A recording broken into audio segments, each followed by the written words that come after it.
I was recently invited to attend Ripple's annual conference called Swell, which is held down in Singapore this year.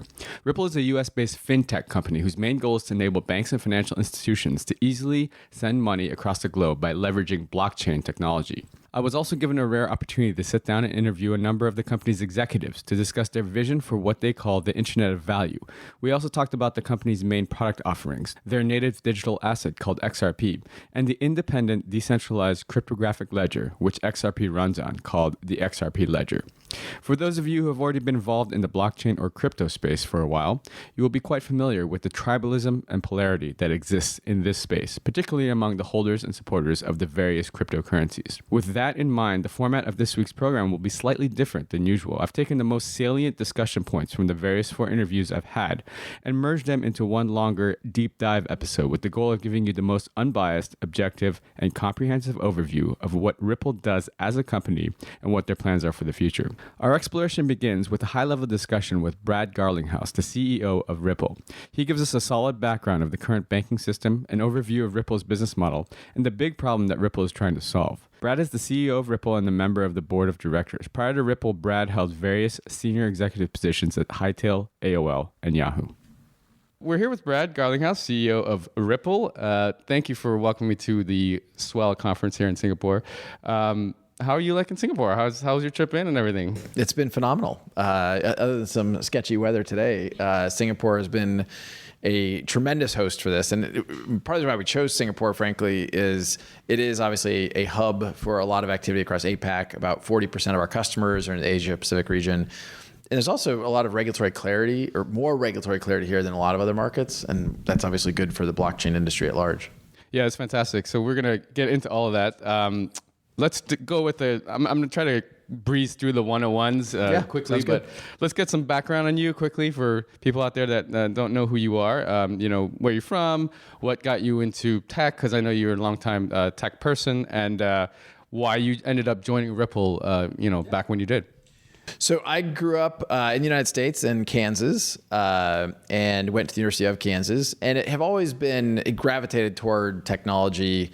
The extra level of detail there is my dad bought us a TRS-80 computer, which some of your listeners will know what that is, most won't. And so kind of got exposed to computing and programming at a very early age, and it stuck with me. And so spent part of my career on the infrastructure doing network stuff, telco, coax cable stuff, but ended up at Ripple in large part. I've always kind of gravitated towards leading edge and at times bleeding edge areas that I've thought could in some way change the world. Mm-hmm.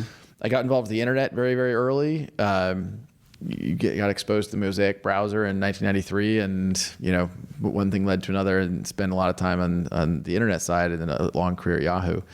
But for me, what blockchain represents, what crypto represents, is a 10 or 20 year evolution where I think it's going to impact more and more industries and more ways in which global commerce operates. And I mean that in kind of every definition. And so I wanted to get involved with it, and I got involved with Ripple, and feel through a little bit of luck and a little bit of skill, we find ourselves in a really interesting spot.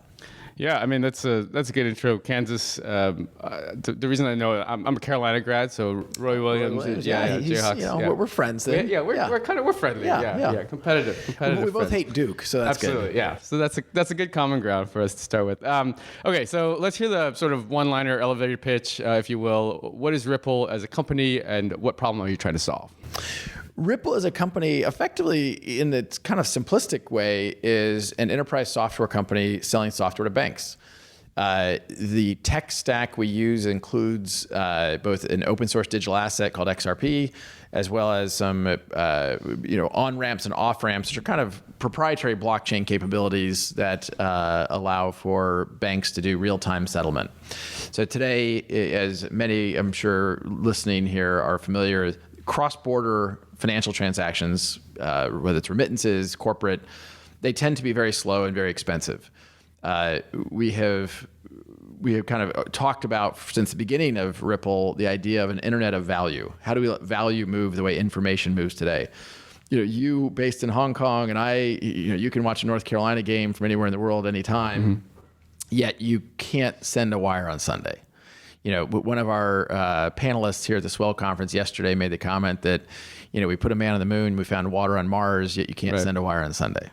It's pretty crazy that our global financial infrastructure is, 4 to 5 decades old in terms of how it operates, and all of the things that go with that, error rates, speed, costs, are 4 or 5 decades old. And we think it's time to bring that to a modern infrastructure. And there's a lot of downstream implications that we think are pretty exciting for lots of people.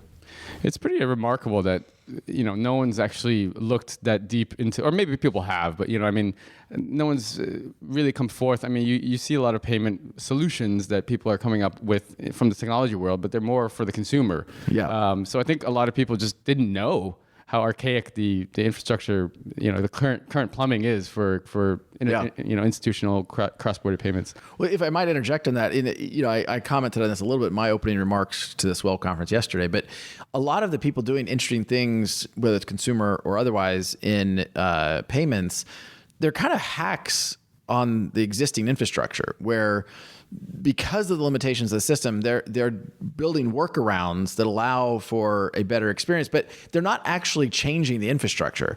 And so, Ripple from its earliest days had this audacious goal of, if you really want to enable the Internet of Value, you have to rework the plumbing. And that's where Ripple has been, focused. If we can reset the plumbing, and as I'm sure we'll talk about, we now have a lot of customers and a lot of momentum towards that. Yeah, it's pretty exciting. And were the founders of Ripple sort of from the payment side? Were they from a bank, a financial institution? Like, how would they even look to overturn that stone and be like, okay, this needs disruption, right? It's a good question. It's Chris Larson, who is the chairman of the company and was one of the co-founders. He founded eLoan, which is one of the first lending platforms on the internet back in the early days of kind of Internet 1.0. And then more recently, he founded a peer-to-peer lending site called Prosper. And so he firsthand had seen some of the limitations, and for really a decade or two, been thinking about how does fintech enable a broader community to be part of the banked community, the first world financial system. And for him, the Ripple vision really, came from some of those experiences.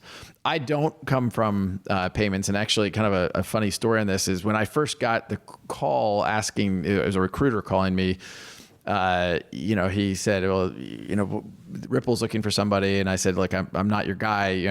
I know some people at PayPal. I know some people at Visa. Like, you should talk to them. And what the recruiter said is, well, Chris Larson feels like in order to find somebody to really change a system, you want somebody from kind of outside the system to look at it differently. I don't know if he's right or not, but here I am 5 years later. There we go. Yeah. Well, we shall see. We shall see. Okay. So the basic Ripple, the company, the basic, revenue model, so to speak, selling enterprise software to financial institutions, banks, intermediaries. And within that, you have a couple of products. Your X-Current product, which is sort of the easiest first step to get these guys on board. And then you have what used to be known as XRapid on-demand liquidity, the artist formerly known as yes, XRapid. Exactly. Prince.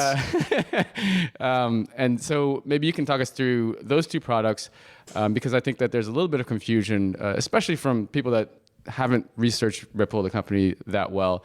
The initial pushback was basically, oh, well, you don't need to use the digital asset. You could just do everything on XCurrent. So maybe... Yeah, we'll talk through it. So the idea was kind of exactly as you introduced. We wanted to bring banks, financial institutions into the opportunities represented by these new technologies. And, frankly, starting at the deep end, and I'll say the deep end is going all the way into using digital assets to solve some of these problems, as opposed to gradually working them into that. We have found it much more effective to start having a conversation about how they can use products like what we've called XCurrent, which is kind of when someone wants to connect to RippleNet using fiat. So, you can connect from the Bank of Brad to another bank using dollars to peso, but that's using the existing pre-funded accounts. Now, if you have pre-funded accounts in your bank, this is a more efficient messaging system than what is Swift is typically what people would use. And it's a more efficient version. That's good. What we have found is by getting them on board, it gives us an opportunity to explain to them, look, there's an opportunity such that you don't have to pre-fund. And that's where on-demand liquidity comes into play. And the idea being that, when a financial institution, whether it's a bank or payment provider, is pre-funding, they're taking working capital. They're taking their balance sheet resources and they're parking them somewhere such that they then can have that nostro-vostro relationship between banks. It's how the correspondent banking system works. Yeah, so literally, Xcurrent is essentially a better version of Swift. I mean, you don't have to. I don't want to get you in trouble or anything, but I mean, essentially, that's what it is. You're going into that infrastructure. You're basically saying, look, this is going to be just faster and better, and you don't have to necessarily build out anything further from. I mean, or you guys go in and that's basically true. I mean, it is a simplistic version, but look, Swift today is a one-way messaging framework.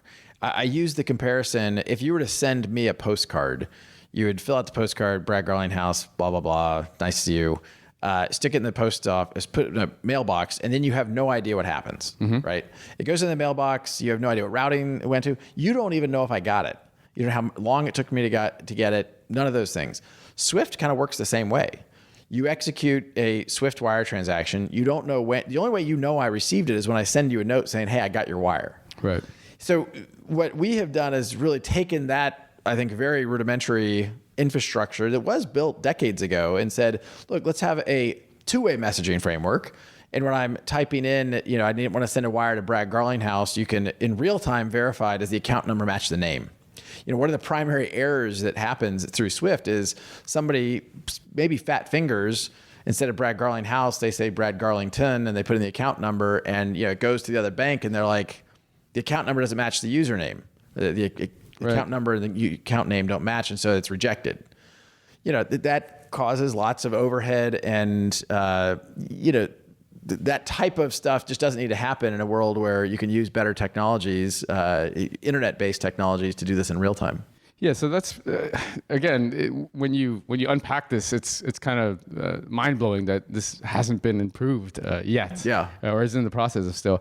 Okay, and then so now once a customer is onboarded onto Xcurrent, on-demand liquidity is another solution. Does that come in the same enterprise software suite where they can simply flip a switch? Flip a switch, and you gotta be careful with that, by the way. That phrase.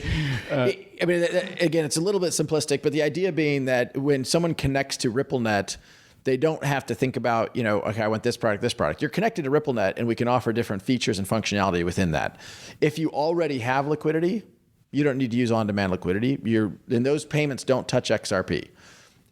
If you don't have liquidity and you want to shoot payments into the Philippines and you don't have a correspondent banking relationship there, we can help you solve that. And we can do that in real time. You don't have to pre-fund, and you can shoot off payments into Philippines using XRP as the payment mechanism. Right. And so if you're a bank, if you didn't have a correspondent bank relationship, maybe you can talk a little bit about correspondent banks and the massive amount of business that they're doing because some of these banks have to use them. They're basically forced to use them until now. Yeah, you really didn't have an option. And this is the banking system, and I have pointed this out in various interviews over the years.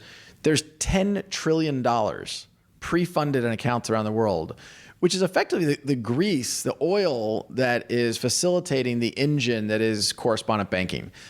The oil has to be there or correspondent banking won't work. And so it's the oil that sits there. Now, if we could reduce the amount of oil, that improves the efficiency of the global economy. Sure. So we feel like bit by bit, we're going to be able to take that $10 trillion down to $9 trillion, down to $8 trillion. And this is a journey that will take, many years. But we're, as I'm sure we'll get into, incredibly enthused by the progress we've made in a relatively short amount of time. So, so from a customer perspective, then they're able to, so there's a significant cost savings as well when they switch over to on-demand liquidity. So it's more of sort of getting them on to Xcurrent, indoctrinating them into how it all works, and then basically it's for them to decide on their own. Yeah, well, it's a cross-sell. I mean, they decide on their own. We're evangelizing. If you're working with a bank or a payment provider, and you're saying, hey, here's what we can do in this corridor, and that might be fiat to fiat. But hey, you want to open up a new corridor. You have customers in Brazil that you can't serve. I mean, one anecdote I would offer: we were talking to one of the largest banks in Canada, and they were exiting their correspondent banking relationship in Brazil. Now, they still have customers that want to do business in Brazil, but they just decided the cost and the overhead of maintaining that relationship of a correspondent bank, maintaining that Nostro Vostra account relationship, they decided that there's too much overhead associated with that. So they closed that relationship, but they still need to enable payments into Brazil. So they just used a different correspondent. Now, that means they're paying somebody else, but they still have customers who want to enable payments into Brazil. Our viewpoint is in the future, I think they told us this about a year ago, but what they basically said is, look, if you can enable us to be in Brazil without being in Brazil, that's fabulous. Now, when they were telling us this story, we weren't ready. We first announced the product of on-demand liquidity at the time, as you described earlier, called XRP. Right. We first announced our intent to productize that a year ago at the Swell conference, and we went live in January. And again, we've got now over 22 dozen customers that are live using on-demand liquidity, which is huge progress. Yeah, I saw that press release yesterday, which was awesome. So congratulations. Thank you. It's from the sort of solution that you're selling to enterprise customers. So I guess it's an annual fee. Is there someone that comes and helps implement this technology inside the institution? And then that leads to this question of, look, anything using a digital asset at this stage or crypto is a bit clunky to get on board. Like if I want to go and trade Bitcoin today, I have to fiat, put it into some sort of exchange that accepts it, trade it. There's a spread, and then I have to, and then here comes the question of volatility and this sort of thing. Do you guys have that's part of your tech stack that I guess you put in? So we want to make it as simple as possible. So, we've been very public about the work we're doing with MoneyGram. I'll be on stage later this morning with the CEO of MoneyGram talking about the work they're doing. And so we want MoneyGram to see a dollar peso quote. Right. What happens in the kind of plumbing of that transaction? At the end of the day, they just want to know that, hey, that's the quote. I need liquidity in Mexico, and if I can get it at that price, great, done, click. What ends up happening is there's a trade from dollar into XRP. XRP then moves to an exchange in Mexico. Then there's a trade from XRP. You're selling the XRP and buying Mexican pesos. Right. So there's a whole bunch of stuff that happens. Frankly, we want to make that as simple as possible to the customer. All the customer really cares about is, I need a dollar peso quote. Right. I need $1,000 moved into Mexican pesos, and I need to do it right now. Yeah. So whoever's trading on their internal treasury desk or whatever, you want to make that customer experience as seamless and right. Yeah. Because anything that causes confusion limits success. And you asked earlier about how some of these contracts work. I mean, you're right. When we go live with a bank, it isn't just, hey, it's like a Salesforce seat where you're just lighting up an instance in the cloud.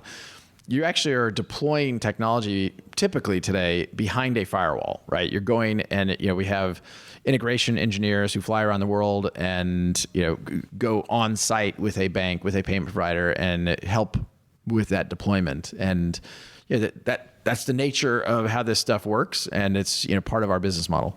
So when it comes to, let's talk a little bit about volatility, because I know that this is a big issue and a lot of people misunderstand this part of it, the volatility of holding a fiat currency or other cryptocurrencies versus using XRP for a transaction, which is very fast, and by virtue of the short amount of time that is actually takes to make a transaction, it should in theory be less volatile. But is there a black swan of, there could be a situation where there's a flash crash during those 3 seconds that it takes? That could, that's a real risk, isn't it? Let's talk about volatility at large first, and we talk about is that a risk? I mean, at the most macro level, when you transact a low volatile asset like fiat, but it takes 2 to 3 days to transact, somebody's taking that volatility risk for that 2 to 3 days. Now, what happens today is somebody is pricing that volatility. When you do a fiat transaction, somebody is selling you that volatility risk, and it's embedded in the price. Now, today, and by the way, oftentimes that's the bank you're working with. Sometimes they use somebody else. There's an FX desk. Depends on which bank you're talking about, who provides that insurance, if you will. Now, some people are like, look, we can't use crypto to enable these transactions because there's too much volatility.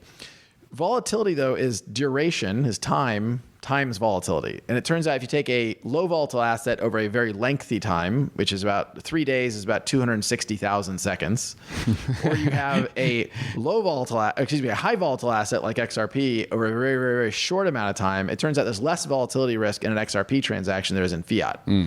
Now, as you're describing, though, somebody's selling you the risk mitigation in fiat because you don't even really think about it that way. Right. Like, look, I priced it at that moment, but embedded in that price was somebody taking the settlement risk. That's right.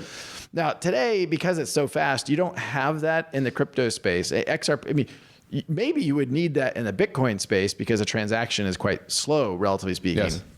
An XRP transaction, is 3 to 4 seconds. And so is there a risk? We haven't yet seen the risk of a, quote, flash crash, as you're describing. I'm not trying to pretend that's a zero risk. I think if it's a material risk, someone will come in and sell a product to risk mitigate that. There's market makers swap or whatever. Yeah. Somebody will build a product and it'll solve that problem. And if there's enough demand for it, they'll do it. Today, I'm not sure that'll ever be needed. I don't know. But right now, it's because it's so fast, we haven't seen it be a problem. Sure. And we're doing many millions of dollars a week over on-demand liquidity. And so this isn't, we're way past an experimentation phase, right? This is actually real. It is working. It's at scale. Right. Okay. Fair enough. Okay. So last sort of question, and thanks for taking us through sort of the plumbing and technical side of your product offering. Ripple, the company, is one of the crypto unicorns out there, and it's a strange one because you've taken venture funding, and then you also have this digital asset, which I don't know how the accounting works, but that's worth a lot of money. A lot of people have, not a lot of people, a lot of projects I've seen have come and done these ICOs, and they don't even have a main net, or I can think of a couple off the top of my head. So you guys are in a unique situation where you might not necessarily need the funding, or you're well capitalized at this point, I would say. How does that play out in the future as far as Ripple, the company? You have your venture investors that obviously want to return, and then do you plan to basically just grow the company not separately, but like in the traditional venture funding path to some sort of exit, and then how does the digital asset play into the whole thing? Yeah. Well, first of all, I'm glad that when you asked the question, you have an understanding that some in the market still have confusion about what is Ripple and what is XRP. And I think one of the most important things to understand is XRP is an open source technology, the XRP ledger, the digital asset itself. There's lots of participants in the XRP ecosystem. Ripple is certainly the largest amongst them, but there's a lot of other people doing things in the XRP ecosystem. And, we think that's good for the whole category. Ripple has shareholders. As you mentioned, we did a seed financing back in 2012. It's before I was at the company. We did a Series A in 2013, 2014, and a Series B in 2015. And we haven't raised any money since, I guess that was 2016, the Series B was, but we haven't done any financing since that time. And, we, as you described, we're in a good position in that we are now a lot of customers signing up by virtue of owning some of this digital asset that has given us a strength in the balance sheet. We put $50 million into MoneyGram as an example. And we made a bunch of investments across the crypto landscape, which we think is good for all of crypto. Sure. We want all boats to rise. I think there still remains a lot of tribalism or religiousness within crypto, which I don't think is actually healthy for the whole system to grow. I fundamentally believe that Ripple will do better if the whole category does better. And so, frankly, I'm rooting for everybody to do well. I can't think of anybody in the crypto space that is, quote, competing with Ripple. And so I look at it and say, right. I want a lot of these projects to work. I think a lot of them are still in the experimentation phase, but I think it's good for Ripple and it's good for XRP. It's good for Bitcoin. It's good for Ether if everybody's doing well. To play devil's advocate, could XRP have actually just been a private corporate digital asset that you didn't actually offer to the public? I mean, that in theory, if it was just that problem that you were trying to solve, then in theory that could have been just a... Well, sort of. First of all, one clarification. Ripple didn't, quote, offer XRP to the public, meaning sure. XRP, the ledger XRP existed before Ripple, the company, was started. Some of the people who started the XRP ledger started Ripple, so there's some common heritage. But the tricky part in what you describe is, work without some external market participation is effectively, I think, what you're asking. So let's think through that. So we've announced we are going live at the So we're live today at the Mexican peso through ODL. We're live with the Philippine peso, and we are now live with the Australian dollar. We've announced the intent to go live with the Brazilian real. Now, if we go live and there's no liquidity, there's no clearing price between XRP and the Brazilian real, that's a problem. Right. Okay. So the fact that there's liquidity there organically, if you will, I mean, because about 45 billion units of XRP trade out there. They're not owned by Ripple. They're owned by other people, and they're trading. Now, when we enter a market, there's liquidity. There's some liquidity there. We often will work with market makers to help make sure there's plenty of liquidity and the spreads are tight. But if there was zero liquidity, that would actually make it hard to enter a new market. Towards the second half of our discussion, Brad and I discussed Ripple, the company, and XRP, the digital asset, and the important distinction between the two. XRP and the XRP ledger are open source technologies, and while Ripple may be one of the largest participants in that ecosystem, there are many other participants in the XRP ecosystem which will still exist whether or not Ripple, the company, succeeds. To gain a better understanding of the early days of the XRP ledger and the technology behind it, we jump to my discussion with David Schwartz, Chief Technology Officer at Ripple. David is one of the original architects of the Ripple Consensus Network. He begins by sharing some of his background, including his work developing encrypted cloud storage and enterprise messaging systems for organizations such as CNN and the NSA. Then we jump into a more technical discussion about Ripple's Consensus Network. To be honest, a lot of our discussion was way over my head at the time. But as always, David did an incredible job of explaining the technical details to me, a layman, in a non-technical fashion. Well, I was working for software companies and internet service providers, building nationwide networks and then doing secure messaging and cloud storage. And I kind of focused more on the crypto side because I have a strong math background. And I found Bitcoin in 2011, and I kind of fell in love with it. It had a sort of technical perfection where all of the pieces just kind of come together in a way that just I found really appealing. So I started to dig into what was going on with Bitcoin, and very quickly, Jed McCaleb was starting a project to see if you could have a public blockchain without proof of work. He was starting to anticipate some of the problems that would happen with proof of work, that it wouldn't deliver on the promise of decentralization. And so at first, that was the only idea we had. Like, do you have to have proof of work to have a blockchain? And the XRP ledger was the first blockchain that used something other than proof of work. And then we kind of built a company to try to figure out how to get enterprise adoption. How can you match the cryptocurrency world with the sort of financial world? And I think there were a lot of people who were focusing on a sort of bottom-up strategy that, like, you would go directly to mass retail adoption, and then that would be the way to change the world. I don't think that works very well. I think that you almost have to try a top-down approach. People will look at examples like the internet. The first adopters of the internet were the government. They were universities, and they were existing information service providers that found that the internet was a better solution. So I think we kind of pursued that kind of, what will it take to get enterprise adoption? What kind of infrastructure do we need to get the technology mature enough that you can have mass adoption? And I've been working on that, since 2011. So by dating it, timestamp at 2011, so you immediately answer the question of if you're Satoshi Nakamoto, because I know that's floating out there. So we'll go ahead and say perhaps you're not. No. As far as how you decided to tackle this solution, the solution to the payments problem, I guess, or digital payments problem. So it is true indeed that Bitcoin initially was meant to be a payment network. And now it's kind of, because of the slow lag time and potential sort of 51% attack that could happen, it seems like it is becoming more of like a digital gold versus solving the payments thing. So I think it's interesting that you guys had the foresight to kind of see that sort of mining thing, proof of work might come into might be a problem in the future, and decide to start another venture, especially from the way that you guys did it from sort of the enterprise adoption first. I think it's very clever and it's very smart. So was that the time that where you decided to start working on the XRP ledger? Yeah, it began as just this idea of could you do something other than proof of work? That was the very first idea. And Jed had the idea that we could use what it's called a distributed agreement protocol. And there were existing distributed agreement protocols. It's just they had certain restrictions on them that made them not suitable for a public blockchain. So the question that Jed first hired me to answer is, can we relax those restrictions without breaking the protocols? And it only took us a couple of months to realize that the answer to that was yes.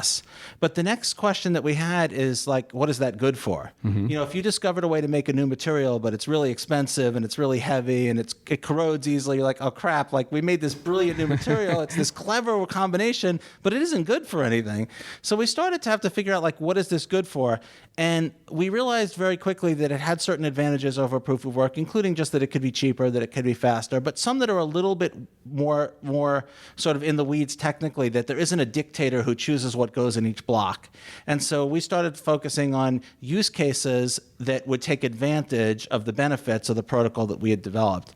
And then over the next year or so, mostly Arthur Brito and I wrote the software for the XRP ledger, and the features that we built to take advantage of the characteristics of the distributed agreement protocol were things like a decentralized exchange and key rotation and other features that the XRP ledger still has to this day. Right.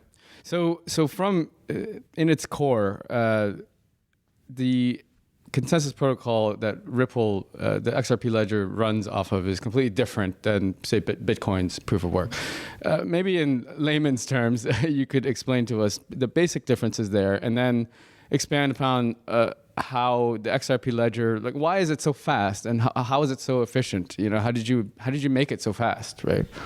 Well, I kind of approached Bitcoin the way you might approach an alien artifact. Like you find an alien artifact and it does something incredible that you couldn't do. You know, it uses very little energy, or it goes right faster. It has some characteristic, and what you want to do is you want to, like, from an engineering standpoint, you want to take it apart. And one of the first questions that you want to know is like, does it have something you've never seen before, like unobtainium? Is there some unobtainium in there that someone discovered?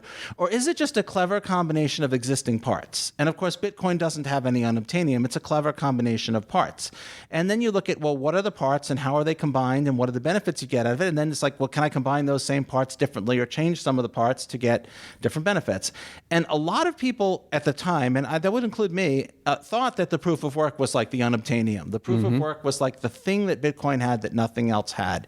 And it's true that that was sort of like the last piece. That was the piece that previous systems didn't have. But really, its secret was a clever combination of existing pieces. And those key pieces that the XRP ledger also has is that all transactions are public, all state is public, and everybody knows the rules. So I don't have to trust anybody else. If someone says, hey, I have 2 Bitcoins, like, as I show me the transactions, let me check that they're valid. We kept all of that. And so the only thing that we're left with, the only problem that you had to solve was what we call the double spend problem, which is if someone submits 2 transactions that conflict, how do you make sure that everybody eventually agrees on the same transaction? And what we rapidly discovered is that that problem is actually much easier than it initially appears. For one thing, we don't care what dishonest people can tell themselves. Like I can modify my XRP ledger software, my Bitcoin software to say I have all the Bitcoins. If I can't get anybody else to believe me, that's fine. So what we care about is that it works for honest people and that malicious people can't lie to honest people. And it turns out that that breaks down very quickly. For example, if a transaction is invalid, there's no problem. No honest person will ever think it's valid. Invalid transactions present no problem at all. Right. And perfect transactions present no problem at all. If a transaction is absolutely perfect, every honest person will say yes to it. There's no problem. It turns out you actually only have one problem, which is what I would call a wobbler. It's a transaction that might seem valid in some contexts and might seem invalid. So an example of a wobbler would be I have 1 unit of value, and I have one transaction to send it to Alice and one transaction to send it to Bob. And if you see the one to Alice, you might think the one to Bob is invalid. If you see the one to Bob, you might think the one to Alice is invalid. These are wobblers. They're not fundamentally broken, but they have a context in which they could be invalid. And all you need to do to solve wobblers is agree to sort of postpone one of them. So if we confront the two of them at the same time and we just agree to execute both of them, there's no problem. We'll execute them in the same order, and we'll both agree on the first one's valid and the second one's invalid. The problem is if you execute just one and I execute just the other. And so all we have to do on that is just agree to sort of wait one round. You say, okay, we'll execute one and we'll just wait on the other. And what the XRP Ledger's consensus protocol does, it essentially agrees to defer transactions that some people think are valid and other people think are wobblers. And that's really the only, it sounds perverse that weird little technical thing is actually all that's left. That's really all proof of work is doing.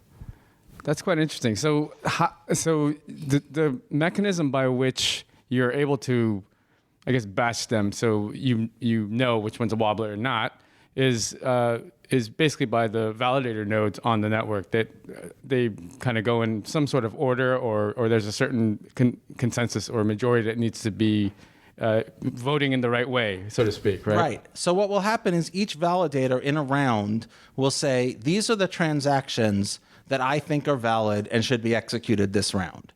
And then they actually go through a process of agreeing. Mm-hmm. And the agreement process is biased in favor of excluding transactions. And the reason you need to do that is because otherwise it might never terminate. Like if people could keep introducing new transactions sort of into the discussion, you might never finish and have agreement. Right. So what you do is you sort of work on a process of excluding transactions. Now, you might think that a malicious actor might be able to keep excluding valid transactions. But here's the interesting part. The only reason an honest participant would exclude a valid transaction was because they didn't see it on time.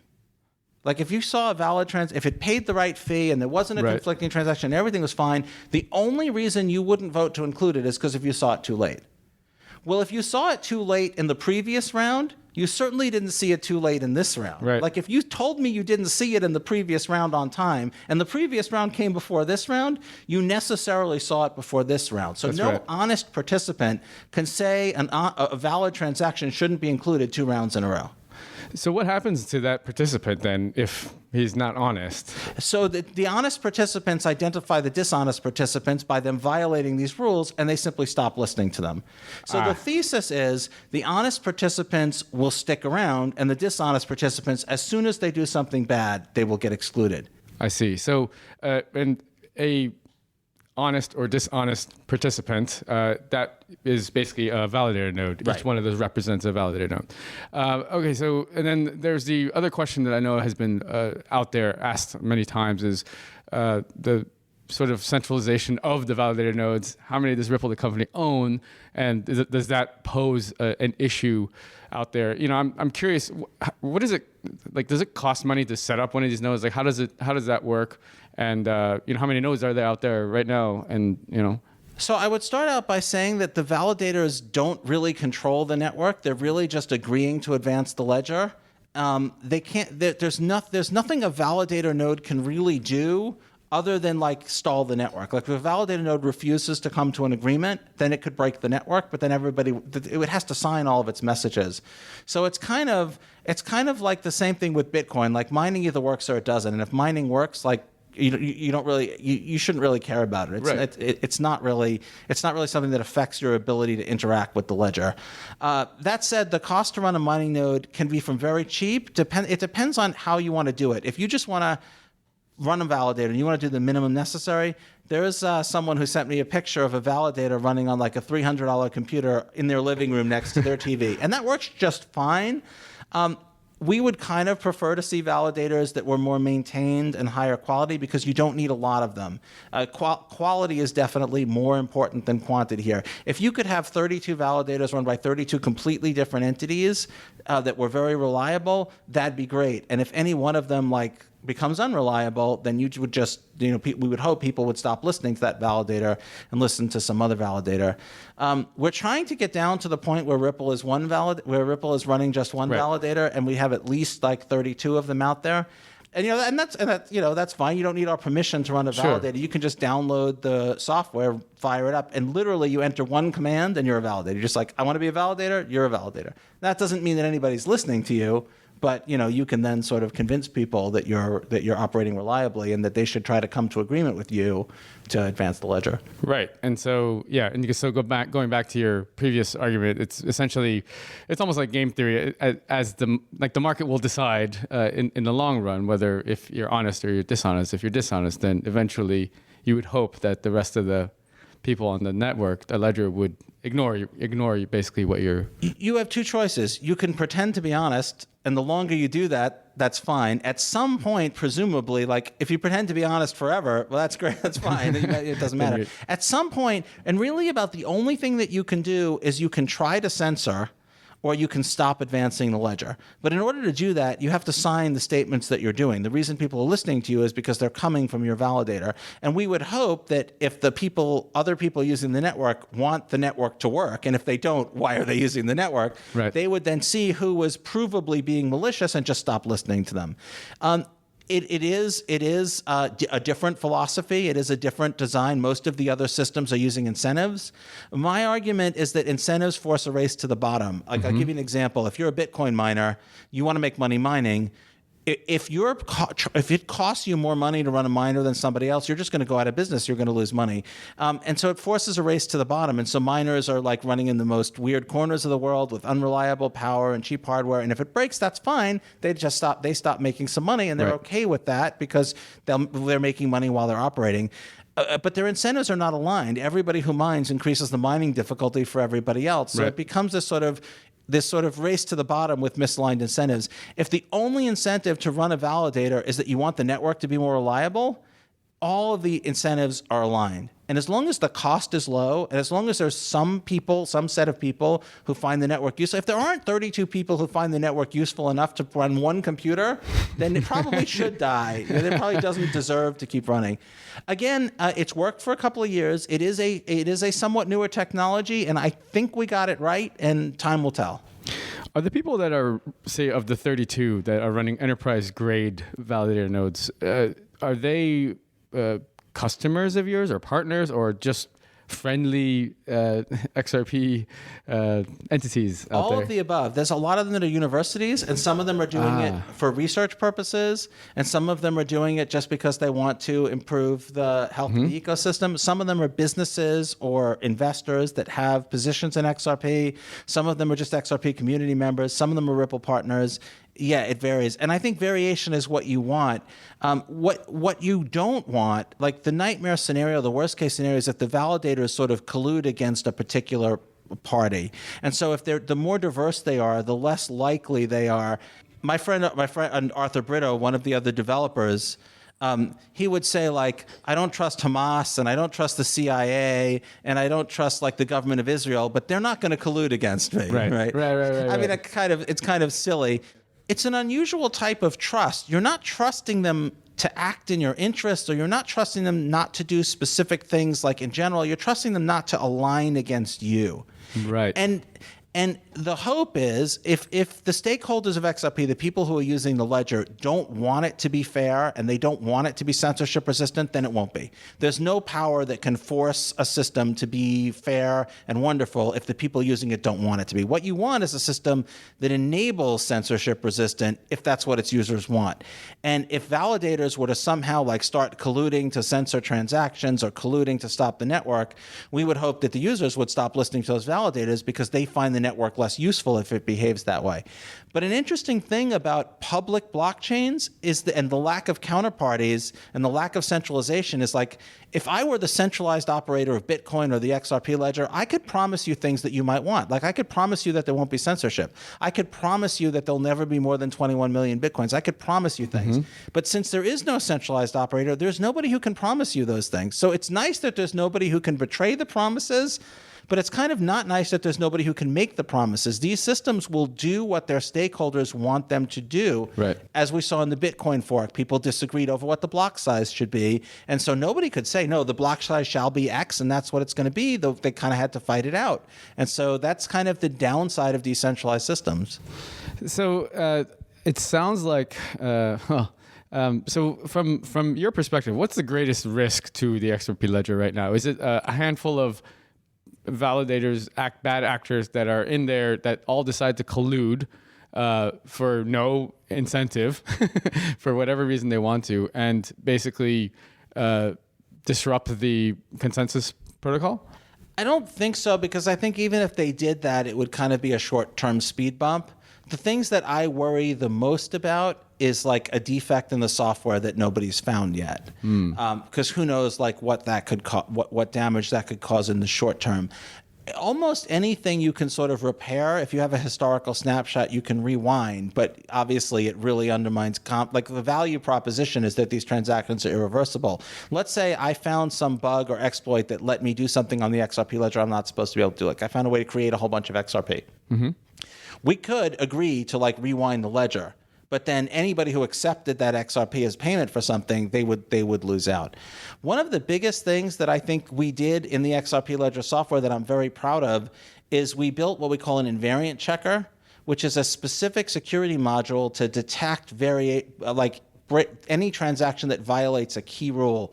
Prior to that, if you said to me, like, I'm worried that someone's going to find some way to create new XRP and like break the system, and I would have to say to you, and this is a terrible answer, look at the code and you'll see there's no place that anyone can create new XRP. Look at these thousands and thousands of lines of code. And if you find a way to create XRP, tell me and we'll get it fixed. But like, I don't think there is one. Do you think there is? Like, that's a terrible answer. Right. What you want to be able to do is point to a line of code that says this line of code says nobody should ever be able to create XRP. And Nick Bogalis and I developed a system called the invariant checker. And what it does is it executes transactions in what we call a sandbox. It executes the transaction without actually making any permanent changes to the ledger. And then there's the invariant checker looks at the sandbox and says, did this transaction create XRP? Did this transaction do anything that's not supposed to happen? And if it did, if there's a bug that allowed a transaction to do something terrible, it throws the sandbox away and puts an entry in the ledger that said, this transaction broke a system rule. Right. Fortunately, that's never happened.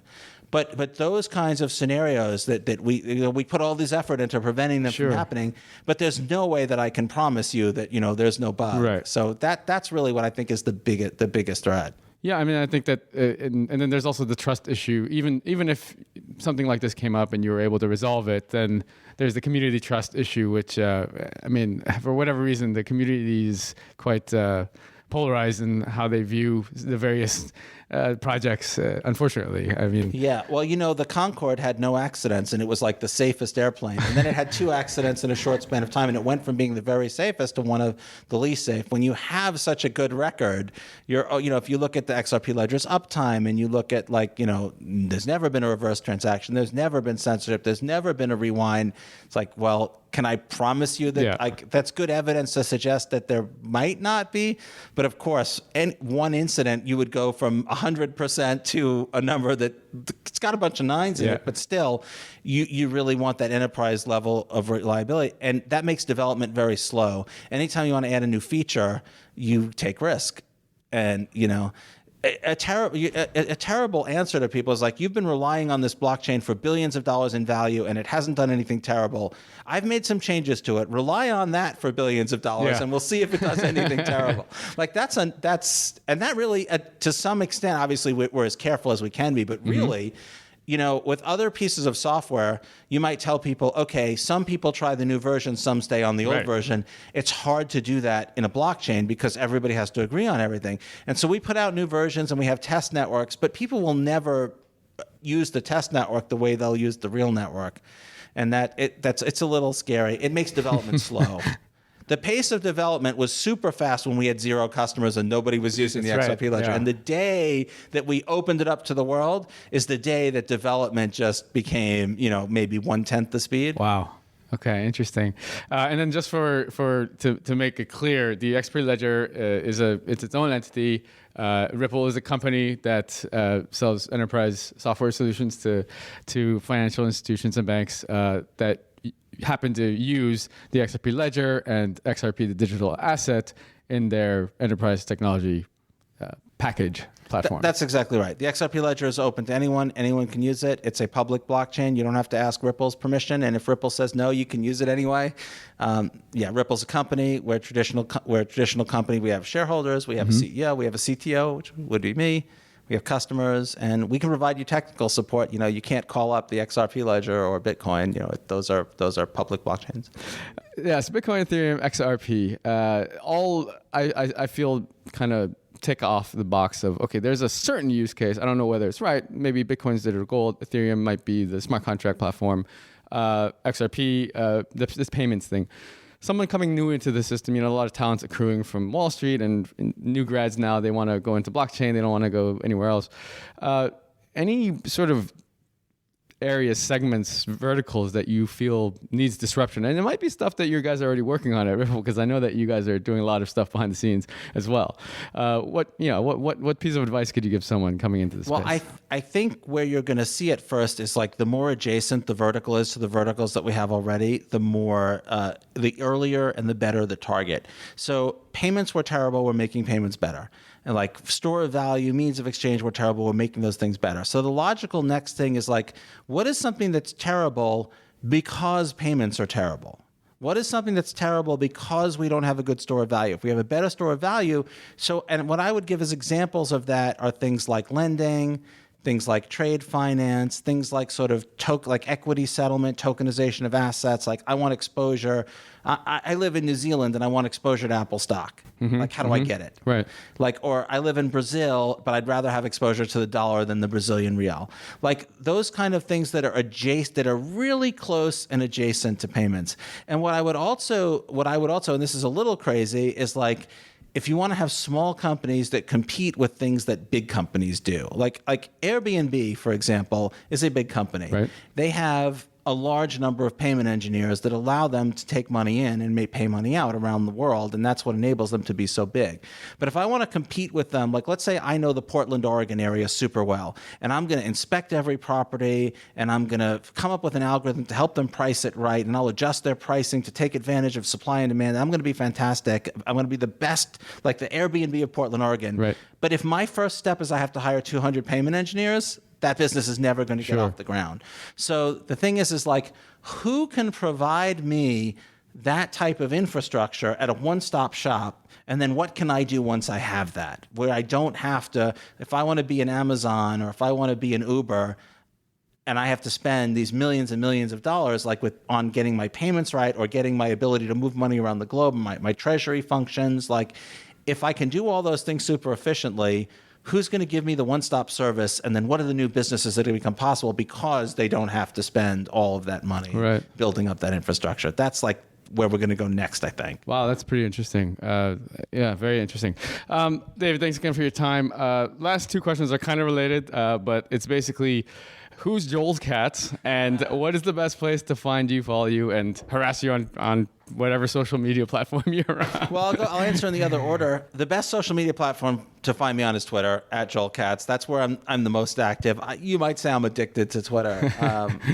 I kind of am. I kind of like that platform. It's great for sentiment and for jumping into conversations you probably shouldn't be jumping into. It's a lot of fun. It's just weird that like some random person can respond to the president, and hundreds of people, thousands of people who are looking at what the president said are seeing what some random person said. Yeah. And then some like other person who's a famous celebrity will respond to that random person responding to the celebrity. It's like, oh my God, like this huge celebrity just responded to this random guy from Arkansas or whatever.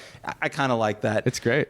So the Joel Katz thing came from when I was in high school. I had a friend who was setting up a bulletin board system, which is like a pre-internet like communication system. And he asked me if I wanted an account, and I said yes. And he asked me if I wanted to use my real name, and I said no. I didn't know what I was going to do. And it's actually kind of an amusing story. Ren and Stimpy was a show on MTV. Sure. And he was a fan of Ren and Stimpy, so he made up a name for me. Stimpy's name is Stimpson J. Cat, and so he said, "You'll be Stimpson J. Katz." And I used that name for a while, but then I started to do more serious stuff, and I'm like, I need a less ridiculous name. So I took some inspiration from 3M, which was originally called Minnesota Mining and Manufacturing, and they went through a rebrand over time to change their name to 3M. So I went from Stimpson J. Katz to Stimpson Joel Katz, because you got to have a middle name. That's right. And then I went from Stimpson Joel Katz to S. Joel Katz, because sometimes people have a weird first name. And then I just dropped the S, and I was Joel Katz. There you go, ladies and gentlemen. thank you so much for explaining the story. And with that, we'll end. Really appreciate the time and really excited about what you guys are building at Ripple. And we look forward to tracking your progress. My pleasure. Great talking to you, Jay. All right. Next up is an excerpt from my discussion with Marcus Treacher, who is the SVP of Customer Success at Ripple. Marcus has over 30 years of experience in transaction banking and payment technology, including 12 years in global leadership roles at HSBC. He served as a member of the global board of Swift from 2010 to 2016, and prior to that, he held leadership positions at Citigroup and Accenture. Marcus begins by sharing with us some more details about the 300 plus customers that are using Ripple right now, and gives us a closer look at the unique experience that Ripple provides to its customers globally. What do you spend most of your day working on? And it might be completely different every single day, but what would you say takes up the majority of your time as the SVP of customer success? It's in the title. I spend all my time with customers. So I'm a very lucky guy. I can get to work with very small startup, wonderful innovation teams, the biggest banks in the world, digital banks, platform companies. They're all our customers. So I spend most of my time making sure we're giving our customers a service which enables them to add value for their own users around the world. And also spending time getting feedback so we can fine-tune our product and we can guide our roadmap. And also spending a little time with helping our customers adopt our technology, integrate it in new ways, and helping them develop really kind of world-beating applications on their mobile devices or in other services, which kind of bring the Ripple vision to life. Got it. So it's literally from onboarding a customer, trying to figure out the solution that would work best for their organization, no matter how large or small it is, all the way through to working with them on a daily basis just to make sure that everything is the relationship is intact and everything works. That's absolutely right. So Ripple can enable a bank or a payment company to completely revolutionize all of its services. If you look at the payment world, actually there are many, many, many different payment use cases that banks and payment companies offer today. So paying friends and family, funding, let's say, property you may have overseas, small companies receiving funding, paying workforce, paying suppliers. It goes on. So what usually happens is a customer will use Ripple initially for, let's say, one corridor, one country, maybe India to Thailand, for example, or Middle East into Sri Lanka. And then for that corridor, they'll use one service. It might be remittance payments for individuals. When that works, they then move on to open up more corridors. They may create more services, let's say for small companies, big companies. They may, many of them actually run workshops with us to kind of co-create new services that we could enable them to offer that aren't possible today. So most of my work is really about the journey. As you say, it's from the initial onboarding of a customer. So we help that we design how they are going to implement and use Ripple, and our project teams deliver that work with our customers.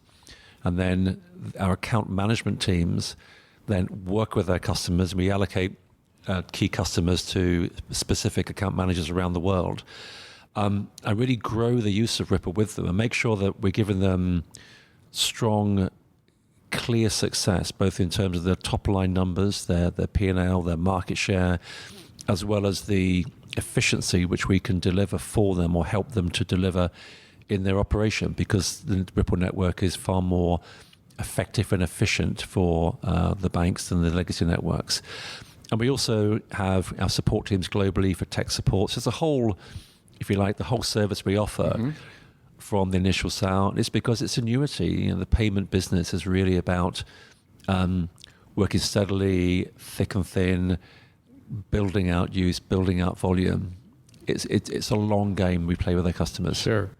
Well, you certainly have your hands full. I think yesterday there was the press release that said there's 300 or over 300 institutions or customers that are onboarded now on the RippleNet. And that number is only going to go one direction, Marcus. So your job is basically only going to be more and more full.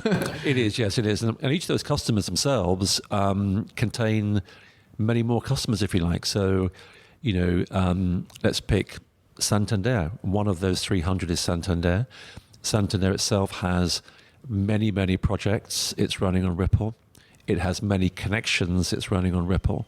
There is a whole line of really interesting, really powerful projects we're running with Santander, one of many, many of our customers. So we're also doing a lot of work in kind of really simplifying and improving how we onboard customers. So enabling us to serve very large numbers of customers in a very efficient way as we grow. And that's a great challenge to have to be able to work with. When I joined Ripple, we had, I think, one office outside San Francisco. That was Sydney. We now have 10 offices, including London, as you know, Singapore here, Reykjavik as well, for example. Wow. So Sao Paulo, Dubai, Mumbai, New York. So we're growing, Tokyo, we're growing very quickly globally. And one of the key things that we are really focusing on is how we gear up to support a very large number of customers, because the volume is growing and the customer base is growing very quickly, and do that in a way that's very effective, but also delivers the value to them and the service to them as the volume of customers grows. Absolutely. It's a huge undertaking. And I imagine that so what if you had to, just quick numbers here, if you had to break down the percentage of, let's say, the 300 customers that are onboarded onto your platform, how many would you say are sort of larger financial institutions versus startups? And then how many of those 300 actually is it just the sort of blanket starter package of Ripple that can easily be integrated into their systems, or how many demand a more bespoke solution? Okay, so first off, a very broad categorization. About half of our customers are banks, and half are fintech payment providers, 50-50. If you dig a bit deeper, within the banks, about 25% are the really big houses, the Bank of Tokyo Mitsubishi, the Santander, the Standard Chartered, the large institutions. The rest are digital banks, startup banks, really interesting innovator banks, which we love to work with as well, because they can integrate in very, very new ways with the Ripple technology. In the payment provider half of the customer base, again, about half are pretty major, large established payment providers.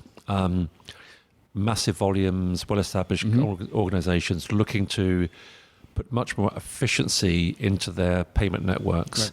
And the other half really are, early stage startups, just companies getting moving who we refer to as growers. They're organizations that we can help grow, and Ripple grows with them. So as a company, we have, I think, a wonderful range of customers enabling us to really innovate, but also innovate at scale. That's really, really important. In terms of the type of use, the basic kind of starter use of Ripple is the remittance payment. That's a very easy thing to understand for banks and payment companies to get comfortable with. Right. And also, it's addressing a real pain point in the global payment world today. The underbanked to the unbanked in Africa and parts of Asia and Latin America. It really has value. So that's kind of a very important starter usage for Ripple. Customers then often move on to the commercial side, so moving into serving small companies, SMEs, mid-sized companies. And that's where you get into more kind of operational value-add services, maybe collecting more effectively, paying staff more effectively, where it's not so much the speed that's important, but the certainty and the comfort that your payment really has got to where it's going. The trust, right. The trust is important. The other point too is if you look at the other end of the equation, every payment sent by a Ripple customer ends up with a Ripple customer before it's dispersed. So many of our customers focus on being inbound, being receivers of payment, almost like the correspondent banking, the agency banking model that we're familiar with. Sure. And that's a powerful play because it means that banks that have strong clearing ability in a country or region, Siam Commercial Bank is a great example of a strong clearing bank in Thailand that is taking a lot of volume from Ripple from customers worldwide who are serving their own customers who are making payments into Thailand, and they make that very, very high speed into Thai prompt pay to pay friends, family, or companies in Thailand.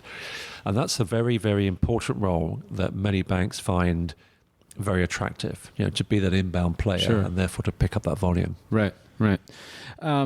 Okay, well, thanks for introducing and explaining that a little bit further. And then, so as far as the technology goes, once a customer is onboarded, part of your job is to handhold them and potentially come up with bespoke solutions regarding their various needs. And then I guess it's a matter of basically presenting really the data and the numbers to them. And I was talking to Brad earlier about sort of the on-demand liquidity product, which is now being more and more onboarded. I think 24 was in the same press release you guys announced, which is great. And I think that is it just a matter of basically getting them familiar with the product and then seeing the potential cost savings for them to eventually, adopt that technology as well in-house? Yes, it's. I guess the first thing is to get a bank or payment company comfortable that we're delivering value. Right. So often we get a corridor running, we demonstrate the value in nearly every case. Our customers are delighted, surprised, and really enthused about what we can achieve because most people are still thinking in old ways. So we have a very big impact when we go live into production. And that leads to more usage and more application of the software. I think it's also important just to kind of paint a very quick picture about what we mean by Ripple, what we're kind of bringing to the market. In effect, we have three kind of killer apps, three really critical elements of Ripple, which we think is collectively so impactful. One is we've created a governance structure. So Ripple's rules, it's the methods of moving money between our customers, that's governed by our customers in a governance body that we set up with them. So it means that Ripple is serving a genuine community of customers, banks and payment companies, which work together as a community, not just customers of Ripple, but their own community. That's really, really important. And that model enables customers to then find other customers easily. Matchmaking is more straightforward. Connecting up is much easier. Going kind of one level into the Ripple solution, the next really important piece is the interconnection. So if you're making a payment for somebody cross-border, you need to be able to move ownership of money from your account or wallet, maybe in my case in sterling, let's say to an account in Hong Kong dollars in a few seconds. And we do that by kind of synchronizing the ledgers of the banks, our customers, at either end, the sending bank and the receiving bank. And that kind of very, very fast connection between banks using what we call the interledger method, interledger protocol. That's what moves a payment in an instant, atomically. So banks globally are mostly using that immediate payment element of Ripple under the rules that they govern.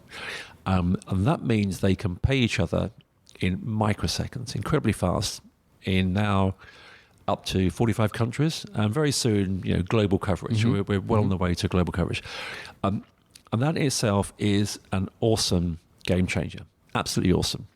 However, there's a third play, which is actually arguably much more impactful.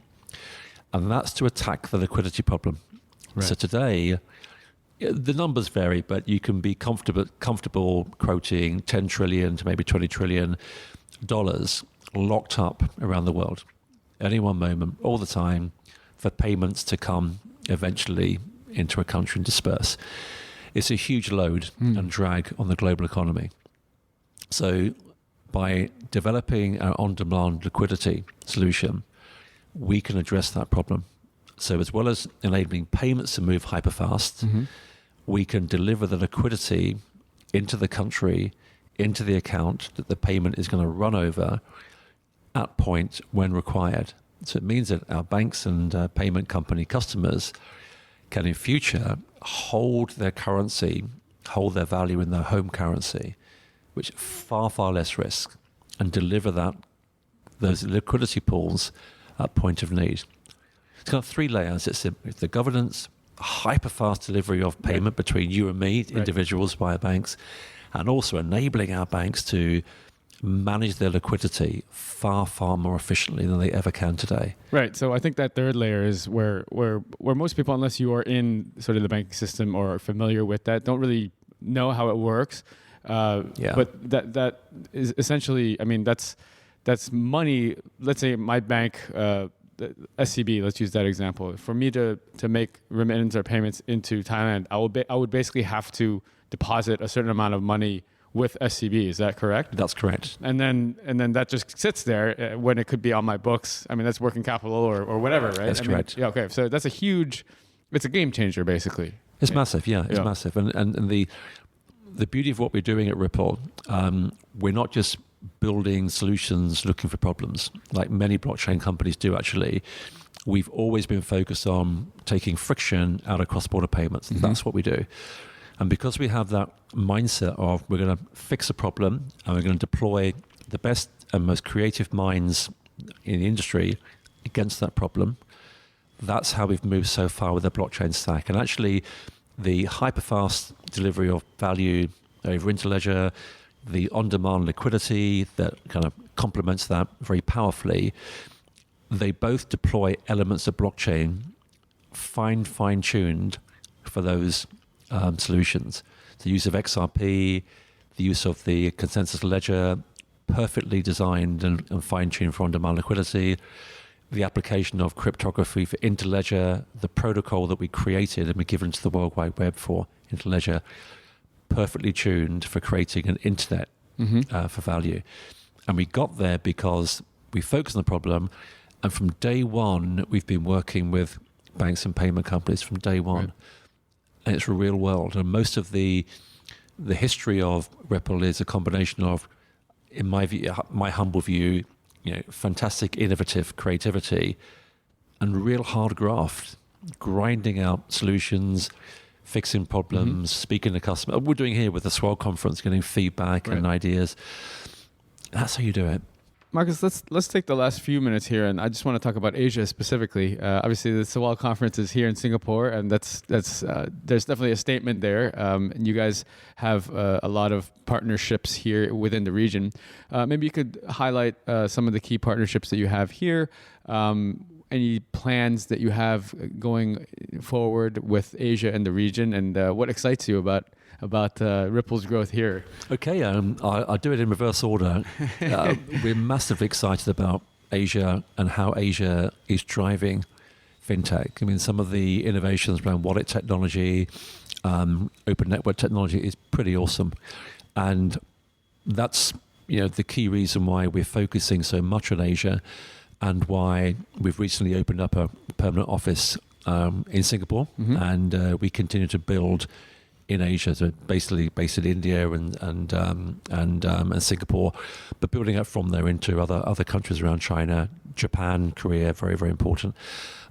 We see Asia really leading the charge into kind of almost reforming the world's financial models in really powerful ways that bring more people into the banking world, enable people to benefit financial services all over Asia, and also as Asia kind of leads the innovation, other regions are following, so like Africa, Middle East, Latin America, and we're seeing this what used to be called the emerging markets. Arguably, most have emerged very, very well in the past 10 years. Seeing them, I guess, because they have a fresh view of how finance could work versus being kind of locked into old thinking, leading the charge Ripple went to market really agnostically, so we weren't over-focusing on any one region initially when we went out of the USA. Having done that on an almost like an egalitarian basis, Asia, Middle East, Latin America are by far more traction than the OECD world. And we think it's because of two reasons. One, they're far less served by the old banking networks. Right. So if it's painful for me to move money in Europe, it's infinitely more painful to do so in Africa and parts of Southeast Asia. And secondly, you have this, this wonderful demographic of, young, energized, can-do people driving change and thinking differently.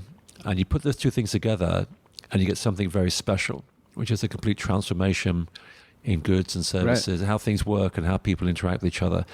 So we think Asia is a fantastic place to be, and many of our most active and fast-moving customers are in Asia, which is your first question. I can call out SBI Remit in Japan, phenomenal partner of Ripple. Coin1 in South Korea is growing fantastically, tremendous partner of Ripple. Sime Commercial Bank, Standard Chartered Bank in a hometown, Singapore. Many of the Indian banks we work with, IndusInd, Kotak, Yes Bank, Axis Bank, recently won HDFC in India, QNB in Qatar, Saudi British Bank in Saudi Arabia. Wow. We got NCB, Saudi Arabia, Al Rajhi Bank. So there's a very long list of I think really powerful players. BDO, major bank in the Philippines, which we're delighted to have gone live with recently with a payment flow from Al Ansari in United Arab Emirates. Rack Bank. It just goes on. Payments flows into Asia. And we're seeing these corridors build up really quickly. Back to my earlier point, the initial use cases have all been remittances, paying friends and family, inter-Asia from the Middle East and other parts of the world. Very quickly, that's moving to commercial flows. And actually, in key corridors like into Philippines and into Mexico, we are now moving in with the on-demand liquidity service to, again, make the payment super efficient. We've had some wonderful experience in MoneyGram, for example, where 10% of their funding payments into Mexico now go over Ripple, ODL, which is pretty awesome. So you can see how you build the network, make sure the customers are really engaged, they're getting value, you're really adding commercial value. You then use that to incrementally develop with them better propositions and then start working on that liquidity problem as well. And that's how you really get the kind of holistic. Thank you so much for your time. It's been such a pleasure sitting down with you and hearing about all the exciting things you're working on. Last question is very easy. Where can people find you, follow you, and harass you on social media if they have questions? Yeah, I'm on Facebook and do look at my posts. And the great thing about working for a small company is that you can really make a difference. All the top team are on social media. Ripple is often tweeting, and we're often on LinkedIn. So look out for us, and it's a great journey. And we would welcome all support and any questions. Absolutely. Thank you. We will be monitoring your progress, and we wish you the best of luck. Thank you. Thank you. Thank you. At this point in the conference, I was thoroughly impressed. Swell was unlike any other blockchain conference I'd ever attended. In fact, it was much more of a fintech and professional finance services forum than a crypto conference. Everything from the leadership, the guest speakers, down to the technology presented really impressed me. But perhaps most impressive of all was the corporate culture that I witnessed directly from every single Ripple employee I met. I wanted to take a deeper dive into this, and for my final interview, I sat down with Eric Van Miltenberg, who's the SVP of Global Operations at Ripple. Prior to joining Ripple, Eric held senior positions with high-growth startups and Fortune 500 companies such as Adobe, Yahoo, Hightail, Red Swoosh, Work.com, and ExciteAtHome.com. We begin our discussion talking about Eric's day-to-day responsibilities as head of global operations, and then he gives us a little bit of insight as to how they maintain this great corporate culture. So Eric, why don't you talk to us a little bit about your role at Ripple, what you do on a day-to-day basis? What do you spend most of your time working on? Yeah, absolutely. So again, as head of global operations, there's a handful of things that fall underneath that. One is what we call business operations. It's really the ensuring on a daily basis that the sort of communications and coordination across the various functions of the company, especially at the leadership level, are going smoothly. We're identifying where there might be problems or cracks and quickly addressing them. So I have a team that does everything from just making sure that our leadership meetings are focused on the right topics and hold quarterly business reviews and just kind of business hygiene and maintenance along the way, which is important, especially as you're scaling a company. And then in addition, we'll embrace and drive other, I kind of hate to use the term strategic projects, but things that are cross-functional in nature and need some senior level care and feeding to ensure we come up with real, clear, crisp, actionable recommendations as to how we might act differently as a company. So that's business operations. I have another group which has really been fantastically fun for me because it's new, and that's our corporate social responsibility, or our kind of Ripple for Good, or giving. We're a very mission-driven company, and that comes from Brad, our CEO, Chris Larson, our founder and chairman. And we have a handful of activities that we pursue. One that is near and dear to my heart, and actually here in Singapore, we took it to the next level, if you will, and that it's called the University Blockchain Research Initiative. And it's a program we launched across 34 schools, 14 countries, where we are providing support of those institutions as they pursue research in blockchain, digital assets, cryptocurrencies, really trying to increase visibility and understanding of what this technology can mean, but also preparing the workforce of tomorrow. So one of our partners here in Singapore is NUS, National University of Singapore. We've been working with them for about 9 months, but this week when I was in town, we actually launched their FinTech Lab, which we're really proud to be able to support. And this is going to be a kind of a hands-on environment for students to get really practical, more than academic, theoretical knowledge and experience working with industry. And they're a fantastic partner and a great institution. And we're thrilled to be able to have a chance to partner with them. So that's the second part. And we do more than just that, but there's a philanthropic angle to what I'm involved with. And then third, and probably where I spend most of my time, is around our global operations, truly. So we have offices in 8+ cities around the world. And in several of them, we actually are staffing them up significantly because we need to be close to our customers. We need to be responsive to their needs in a timely fashion.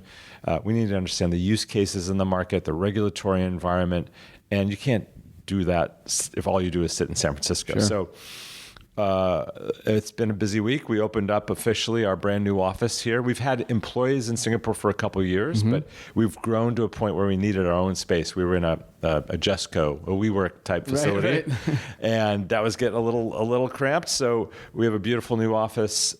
We've over doubled the size of the team here in Singapore in the past year. We're 20 some odd, and we will make continued investments in this market. But and so I recently hired a guy to run our Southeast Asia operations based out of here. I also have somebody in Mumbai who covers all of South Asia and the Middle East. In Sao Paulo, Brazil, somebody who's covering all of South America. We have a joint venture with a Japanese company, so a woman on my team manages our joint venture relationship. So a lot of what keeps me busy is ensuring that we think sort of holistically about how we run the global strategic offices and make sure there's proper alignment and coordination with the rest of the company around the world. Right. So obviously you must travel a lot because and increasingly more as you open up offices around the world. I guess your direct touch point would be sort of the heads of each of these offices. Yeah, exactly. So congratulations on opening the Singapore office. I think that was very timely during Swell. We're excited. Yeah. Yeah. I think, I asked some of the other people that I was speaking to earlier about the significance of Asia in sort of the roadmap and the grand vision of Ripple. What can you say about sort of Asia, its significance, and obviously you guys are making an investment here now with the team office and your Japanese partner, as you mentioned before. What's your outlook for Asia? Yeah, outlook's super sunny. You certainly caught the point that Asia is an incredibly strategic geography, a part of the world for Ripple. We're, as you've heard from my colleagues, we're building a global payments network.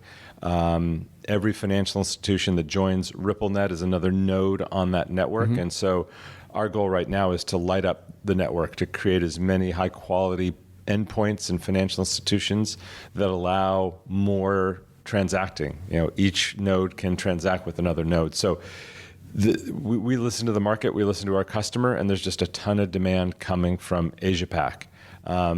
Honestly, about half of our customers are located in Asia Pac, which is, which in and of itself says a lot about this. And kind of an obvious question is why? I mean, what is it that we're doing that seems to resonate? And I think it goes to the fact that our sweet spot is really addressing payments use cases where there's low value, high volume payments being done. Right. So, low dollar amount, but there's just a lot of transactions. And today's, or I'd like to say now, yesterday's infrastructure was well suited much more to like big bulky payments that were, every week you could send a payroll for a large corporation from point A to point B.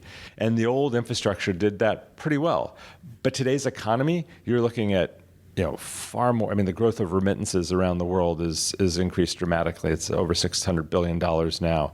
In India alone, there's $70 billion a year flowing into the country from a remittance use case. So to address that, you can't lean on the old infrastructure. And the fact that Ripple is bringing sort of the next generation cross-border payments technology into operations, we're basically the only enterprise blockchain company that really has an in-production revenue-generating product out there. And as I said, the market tells us where to go. So as we build this network, our customers identify which corridors they are looking to send or receive money from. And we obviously listen to that, and that helps us to identify which markets are important. And again, Asia has been a consistent theme. We've leaned into that across Asia Pac, both in Mumbai, as I mentioned, here in Tokyo with our joint venture partner. So, and we don't see that slowing down. I think we continue to get a really, really warm reception. What we're doing is resonating.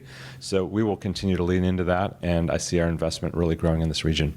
You find that the customers that you're targeting, they're more or less receptive in Asia to sort of this use of digital assets to solve this cross-border payment problem?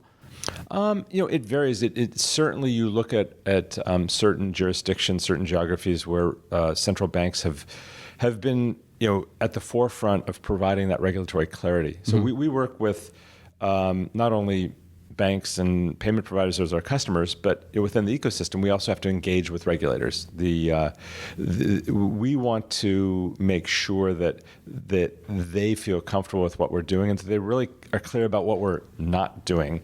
And that clarity oftentimes is the leading indicator of where adoption is greatest. And it's not unique to Asia. I think MAS has been super progressive. The Monetary Authority of Singapore has always set the tone for the region, and many other countries' central banks take their lead from some of the really innovative, progressive thinking that's happening here. Because I think the role regulators play is not only important, it's challenging, in that they have to regulate and protect the greater populace, but they can't do that if they're simultaneously stifling innovation. Yes. Right? So you've got to find that balance. And I think what is true in this part of the world is that the more forward-thinking regulators have noticed that some of the legacy providers, banks, et cetera, they're shortchanging the population. Right. The quality of solution isn't meeting the need. So therefore, they have to adjust the regulation to let some of the fintechs come in and some of these new solutions, still regulated, still compliant, still keeping the greater population safe, but yet allowing innovation and allowing these higher quality of services, especially for the needs of the region, to be delivered efficiently and quickly. So, yeah, I mean, it's quite interesting to see what, like this last week, China kind of did a 180, and they're kind of trying to be in the forefront of digital assets and sort of encouraging that growth. India is another interesting market. I'm not sure what the legal status is there, but there's certainly a lot of unbanked there that could use a product like Ripple. So I guess you might have just answered it, but what's the biggest pushback that you get from regulators when you go around the world? Is it basically that what you just said, balancing the need to protect the consumer versus or the user versus stifling innovation? Would you say that that's like getting them over that educational sort of hurdle is the hardest thing or the biggest pushback that you get, or are there other issues that you're faced with? Yeah, I think maybe at a macro level that's true. I think mostly what we see is misperceptions, and so a lot of what we're doing is simply trying to educate. What does Ripple do? And almost equally as important, what is Ripple not doing? Right? I think people still glom on to some of the early stories associated with Bitcoin and blockchain, where all this sort of non-savory stuff was happening on the dark web, and there's a long sort of hangover from that. And so at first, banks hear crypto and they think, sort of anti-government, anti-bank. We're trying to circumvent the system and avoid, compliance and avoid paying taxes and all these things, right? And so when Ripple comes in and shares what we do, we work with banks. We're sitting down and engaging with you, Mr. or Mrs. Regulator. We explain that what we're trying to do is not replace fiat currency, the local currency, wherever it may be, but we're trying to make the movement of fiat currency from one country to another country more efficient. We're not trying to, avoid compliance. All the institutions we work with go through the, know your customer and anti-money laundering checks.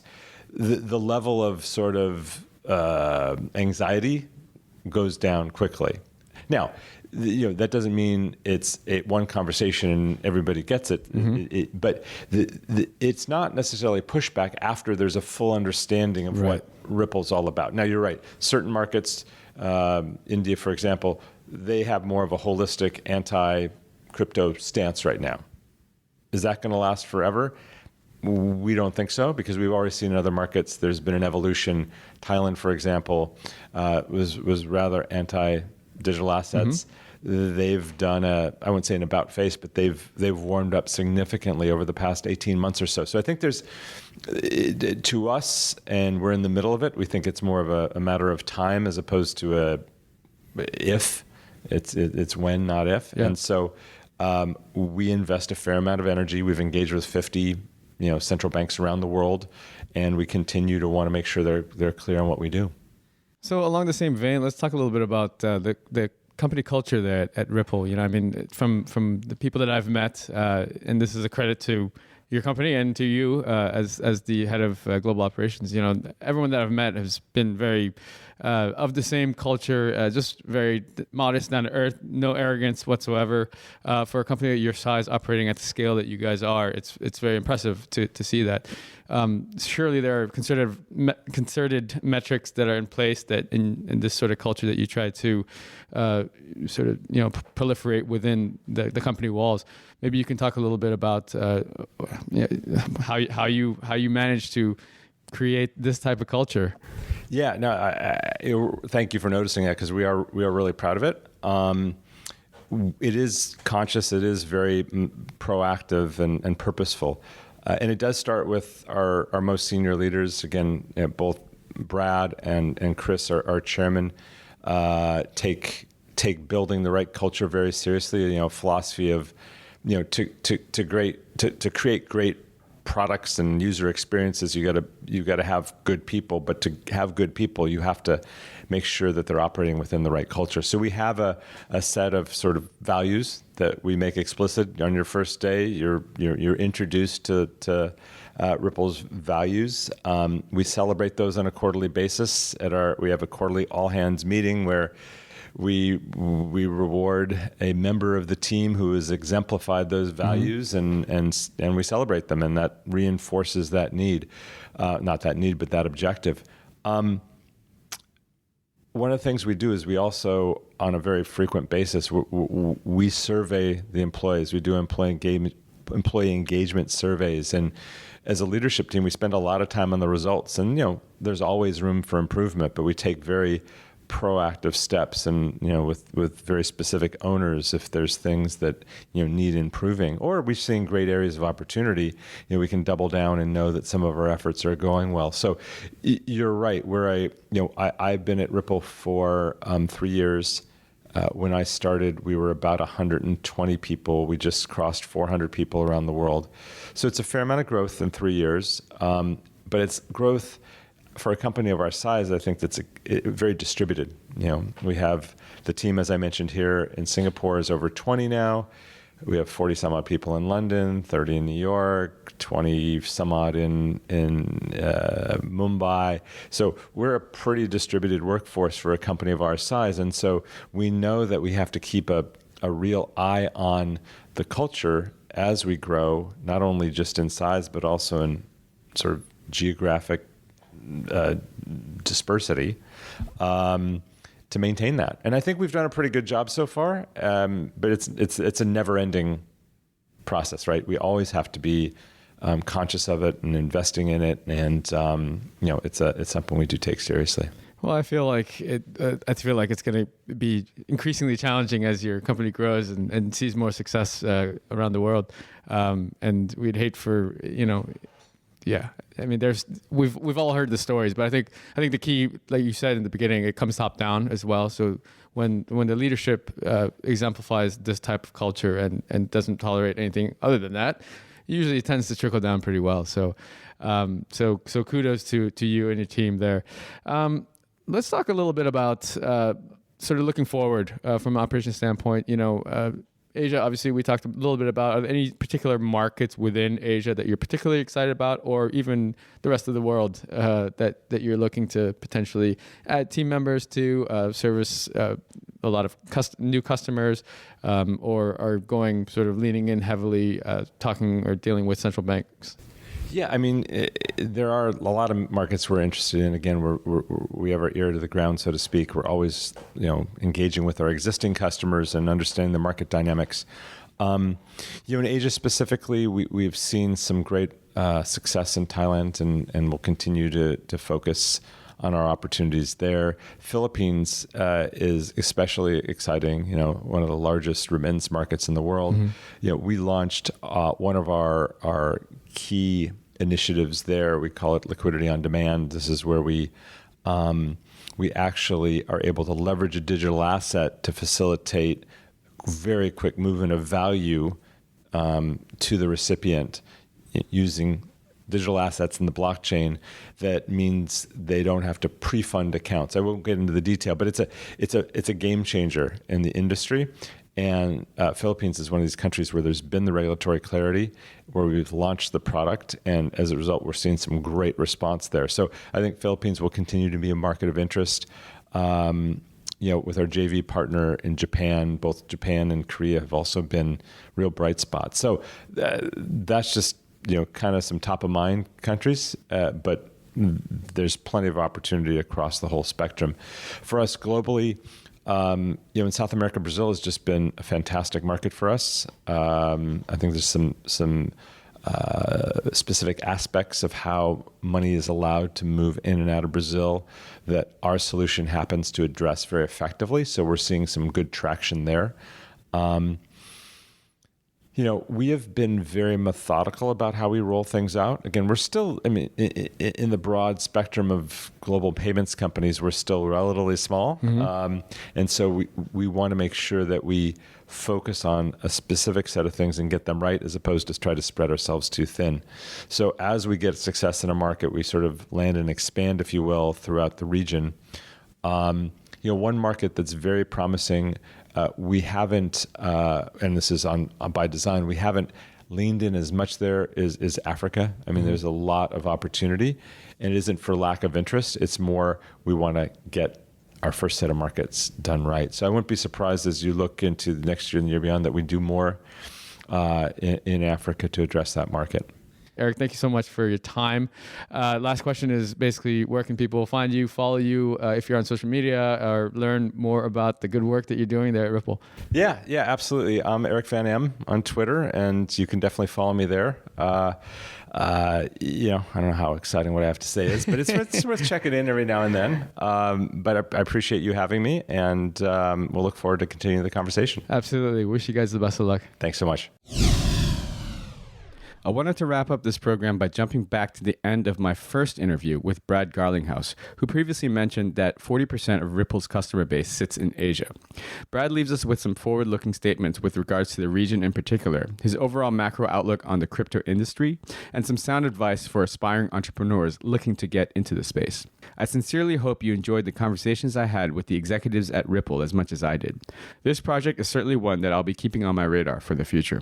Let's talk a little bit about Swell and Asia specifically, because you're here. This is your third Swell conference, and you decided to do it in Singapore. Why did you decide to do it in Singapore? What's your outlook here in Asia? We're very interested. Yeah. Well, look, I mean, Singapore has been a hub of financial services for, a lot of years, without a doubt. And I think particularly as it relates to blockchain and crypto, there has been, I think, a progressive, forward-leaning viewpoint about how these technologies can benefit existing financial systems, existing payment mechanisms. And so as we looked at various markets, Singapore and MAS as a regulator here locally has been open-minded to, as long as KYC regulations are intact, as long as anti-money laundering regulations are intact and things like that, they, I think, have had a pretty open viewpoint to how these technologies can benefit some of these systems. I mentioned earlier, about 40% of our customers are across the Asia Pacific region. And so we felt like it made sense to host an event here. And, a lot of the speakers where, our speaker in San Francisco Swell last year was Bill Clinton. And prior to that, we had the former head of the U.S. Federal Reserve, Ben Bernanke. Having Dr. Rajan, who used to be the governor of the Reserve Bank of India, obviously he's not from Singapore, but certainly representative of more of this region. And a lot of our speakers on stage with the CEO of DBS yesterday, from this region. And I think reflective of how this region is thinking about these technologies and how payments can dramatically improve. From a regulatory standpoint, do you find that people in the region, regulators in the region, are more or less conservative than the counterparts in, say, DC, where you just set up an office? I don't think of them as more or less conservative. I think everybody is sensitive to fundamental financial regulation, like know your customer. I think that one of the things that has held back crypto in general is some of the, arguably kind of, there's a community that I think is so wedded to this, hey, we need to enable anonymous transactions. Governments aren't excited about anonymous transactions. They haven't been for a very long time. And so when, and I have said this publicly before, I think when people are out espousing anonymity for crypto transactions, I don't think that's good for the industry we're trying to grow. We have to be cognizant that we're working within a regulatory framework of the traditional financial system. And kind of taking the approach of down with banks and down with governments, I think is short-sighted in terms of the impact that these technologies can have to touch more and more people and to have more and more people benefit from these technologies through faster transactions, lower cost transactions. There's a lot of ways that helps society.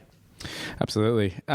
Brad, as we look to wrap up, thanks again for the time. It's been very informative and insightful.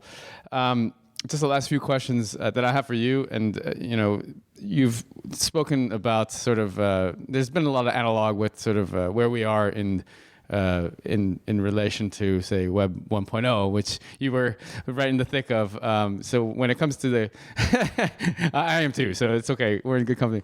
When it comes to the crypto sort of outlook in the space, there's only a handful of projects that have real utility. Ripple being one of them. Where do you think we are? I think Mark Andreessen was asked this, and he recently on a podcast, and he said 1993, 1994. What would you say? And obviously things move faster now because of technology and this sort of thing. I mean, I would directionally agree with that. You know, what year is always a little bit hard to measure. I mean, I using a different analogy. I've said it. You know, I do view this as a marathon. We're on kind of mile 2 out of 26. So I think there's a lot of road ahead of us, and I view that as a good thing. You know, I think blockchain technologies are going to touch lots of industries. Ripple has decided to focus on cross-border transactions, cross-border payments today. We will pursue other verticals for sure. But I think that, you know, that it's going to take a decade or two to see that all play out. And quite frankly, you know, if you use Mark Andreessen's characterization, so that was he says we're 26 years into the internet. You know, could you have predicted in even 1999 that you could, you know, open your Grab app here in Singapore and have a car pick you up? And yeah, I couldn't have even fathomed that. And I was involved in the internet in the very early days of the internet. Right. I think the same thing's true in blockchain. Right. There's a lot of things where I think blockchain is going to touch how transactions happen. It's very hard to predict all the different ways that it will touch consumers and businesses, but it is a profound sea change and I think people maybe don't fully appreciate that yet. Last 2 questions. Seen a lot of talent accrue from both Wall Street and other parts of industry into blockchain. If a young entrepreneur wanted to go out and join a crypto project, what advice could you give them? 2 pieces of advice. One, try to avoid the hype, focus on the reality. Like, I think a lot of projects are very spread themselves very thinly, as opposed to really going deep in a specific, here's the customer, here's how we're helping that customer. And I think what has served Ripple well is we've been very focused on a specific customer, a specific use case, and that has given us the ability to go deep there and a lot of momentum. The second thing, I do give this advice. You know, just last week I was talking to a very talented guy as a marketer who has 0 experience in tech and 0 experience with blockchain. And you know, we have a job posting for a VP of marketing. He was interested, and I said, look, you know, you're probably not going to get the VP of marketing job, but if you're really interested in this space, don't get caught up in the title. Right. Like, I think people sometimes get too focused on the title.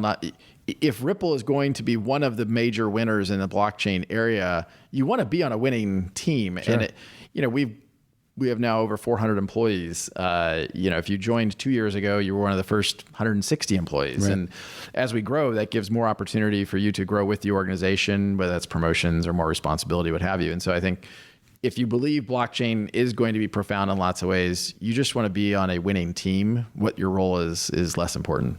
Awesome. Last question is an easy one. Where can people find you, follow you, learn a little bit more about the good work that Ripple is doing around the world? Well, obviously ripple.com, and I tweet with some regularity at bgarlinghouse. Yeah. And apologies for the influx. You're probably going to get swarmed now. We welcome it. Thanks so much for your time. It's been really great sitting down with you, and we're rooting for you. Looking forward to hearing all the good things that you guys are doing around the world. Appreciate it. Awesome. Thanks for having me. All right.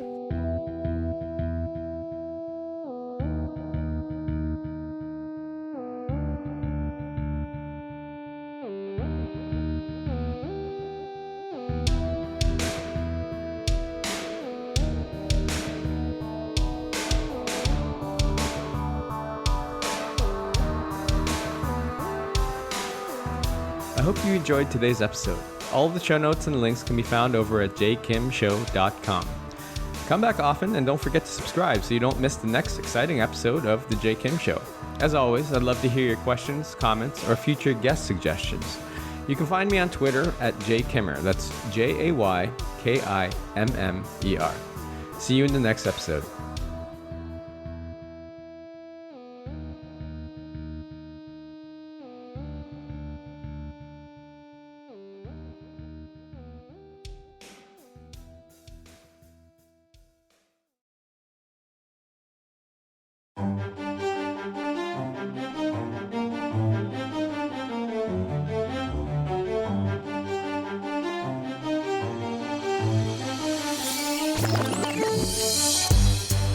Welcome to The Jay Kim Show, Hong Kong's first dedicated podcast on investing in Asia.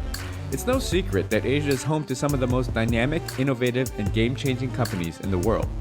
Join us as we survey the land to find the most profitable investment opportunities that will allow you to capitalize off this next wave of wealth creation.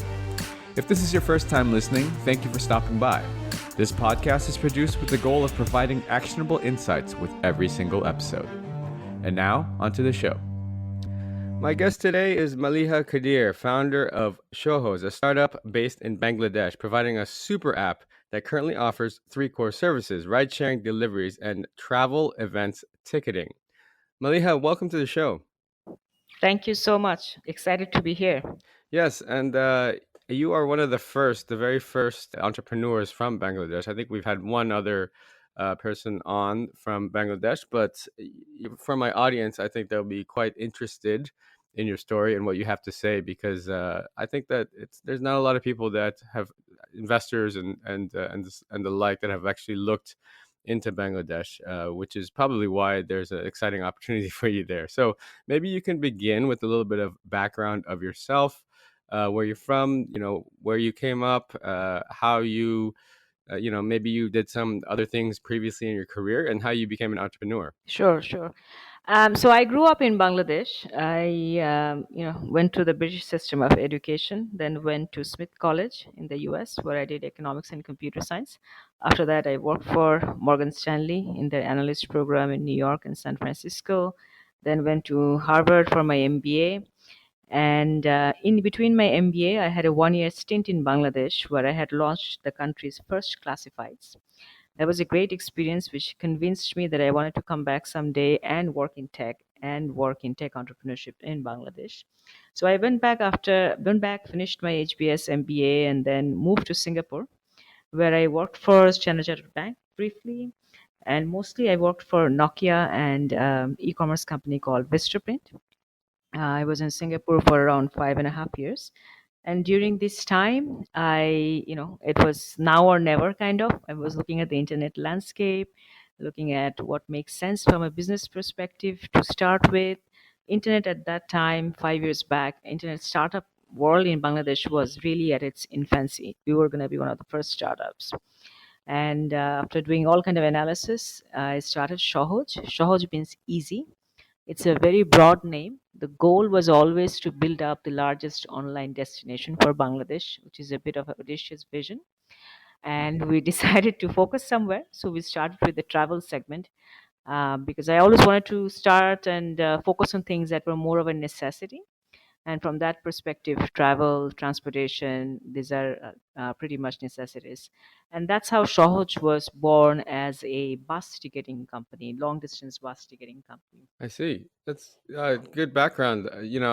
From me personally, as well as many of our guests, and also the audience members, a lot of people actually begin their careers working in corporate, some sort of corporate or banking, and it always excites me to hear about entrepreneurs that are able to successfully break free and become entrepreneurs and build a company, because many of us, myself included, have never actually had the courage or the wherewithal to do that. So congratulations on breaking free and starting an amazing company. What sounds like an amazing company. The classifieds business, is that still around, or was that just a short-term project that you were working on? No, it was part of a big NGO actually, BRAC, and they decided to close it after I left. This was like before Classifieds was Right. born, which is a pity because, we were doing well, but, it's in the bigger strategic priorities they had. They decided to stop it after I left. But it was a very good learning experience for me, and something that is also very fulfilling. What triggered, see, that move you're talking about from corporate to startup is tough. And after you have worked for 10 years, you do have to think through, because it's a big career move, and startups are by definition Yes. very risky.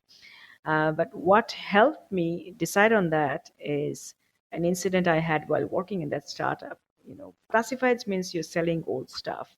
So one day, somebody came to see me at the office, and I was, just returned from America. I was very surprised. Why would a user come to see me? And then he came in and he came to thank me because he sold a old refrigerator for 20,000 taka, and that helped him pay for his daughter's tuition fee. And that was very moving for me. That was really the moment I decided I was definitely going to come back and work in something that makes a difference, and which to me was technology. Because Craigslist and all we used in the US. I never even thought that I was doing something so great in Bangladesh by starting its first classifieds. But it moved me because you can make so much difference, so much to be done. The ecosystem was nascent at the time, and whatever you do could make such a big difference in a developing country. So that to me was a good learning experience and a good turning point where I had made up my mind to come back. Right. So, speaking of which, maybe you can give us a little bit of background for the audience and for myself, who don't know much about sort of the economy of Bangladesh and basically what's the environment there. What's the infrastructure like? What are some of the challenges that you have to face there that maybe we take for granted in more modernized or developed worlds? Yeah. So, Bangladesh has around 170 million people. It's the ninth largest populous country in the world. Population wise, it is the ninth largest. So it's quite something. 170 million people living in, one of the smallest, countries in the world geographically. So it's very densely populated and perhaps the most densely populated country. Young population, median age is 26. So around 85% of the population is below Wow. 54 years of age, which is a huge asset for any country, particularly people working in technology space. Mobile and internet penetration is growing rapidly, 160 million mobile subscribers, 40% smartphone penetration, and we have around 90 million internet users. So that's a very large market, and because of favorable policies and push from the government, internet penetration is also growing very, very fast. We're adding around a million users every month to the internet. So Wow. yeah, I mean it is quite amazing how far we have come and how much we have grown. GDP per capita this year passed 2000. We are just a little above 2000 now. And the most amazing story is that we have grown at around 6 to 7% year on year GDP growth for the last 14 years or so. That's an amazing growth story of having consistent GDP growth of 6 to 7%. And this year we are projected to grow at 8%, which is again for sound economic policies and monetary policies that we have had that. So Bangladesh is coming up. It's, as you said, it's not so known amongst investor community, but in my 5 years of raising money for Shahoj and working, and we are fully funded by international investors. I have seen that landscape changing quite a bit. People are starting to look at Bangladesh opening up, particularly when they hear of the story of stable economic growth. And also, we are a very homogeneous population. So many countries are big, but have a lot of racial issues and all. Bangladesh doesn't have that. Right. That's a good background you gave. Yeah, I think that it's these little countries that have I mean 8% is incredible. You take that on a global scale, and Yeah. there's very very few countries out there that can even rival that or come close. So I think that obviously you saw the great opportunity there in from your home country. So you mentioned to me that Shohoj means easy. And so you had this audacious goal of using the internet and the power of technology to make people's lives easy. However, you began with was ticketing the first vertical that you decided to tackle. Yeah. So see, I think transportation, logistics, movement is the backbone of an economy, right? If people have to move, they don't have a choice. They have to move, they have to eat. Those are like basic necessities. And the faster you move, the faster the economy moves. So that was kind of my premise. So we started as a bus ticketing company, long distance bus. Then we added ride sharing year and a half back.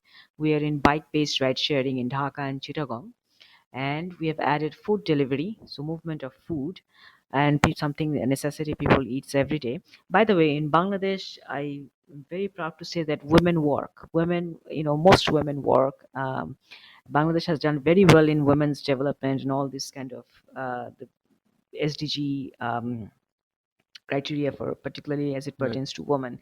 So women work. When women work, women don't have time to cook, and there's a lot of demand for ordering Yes. ordering online.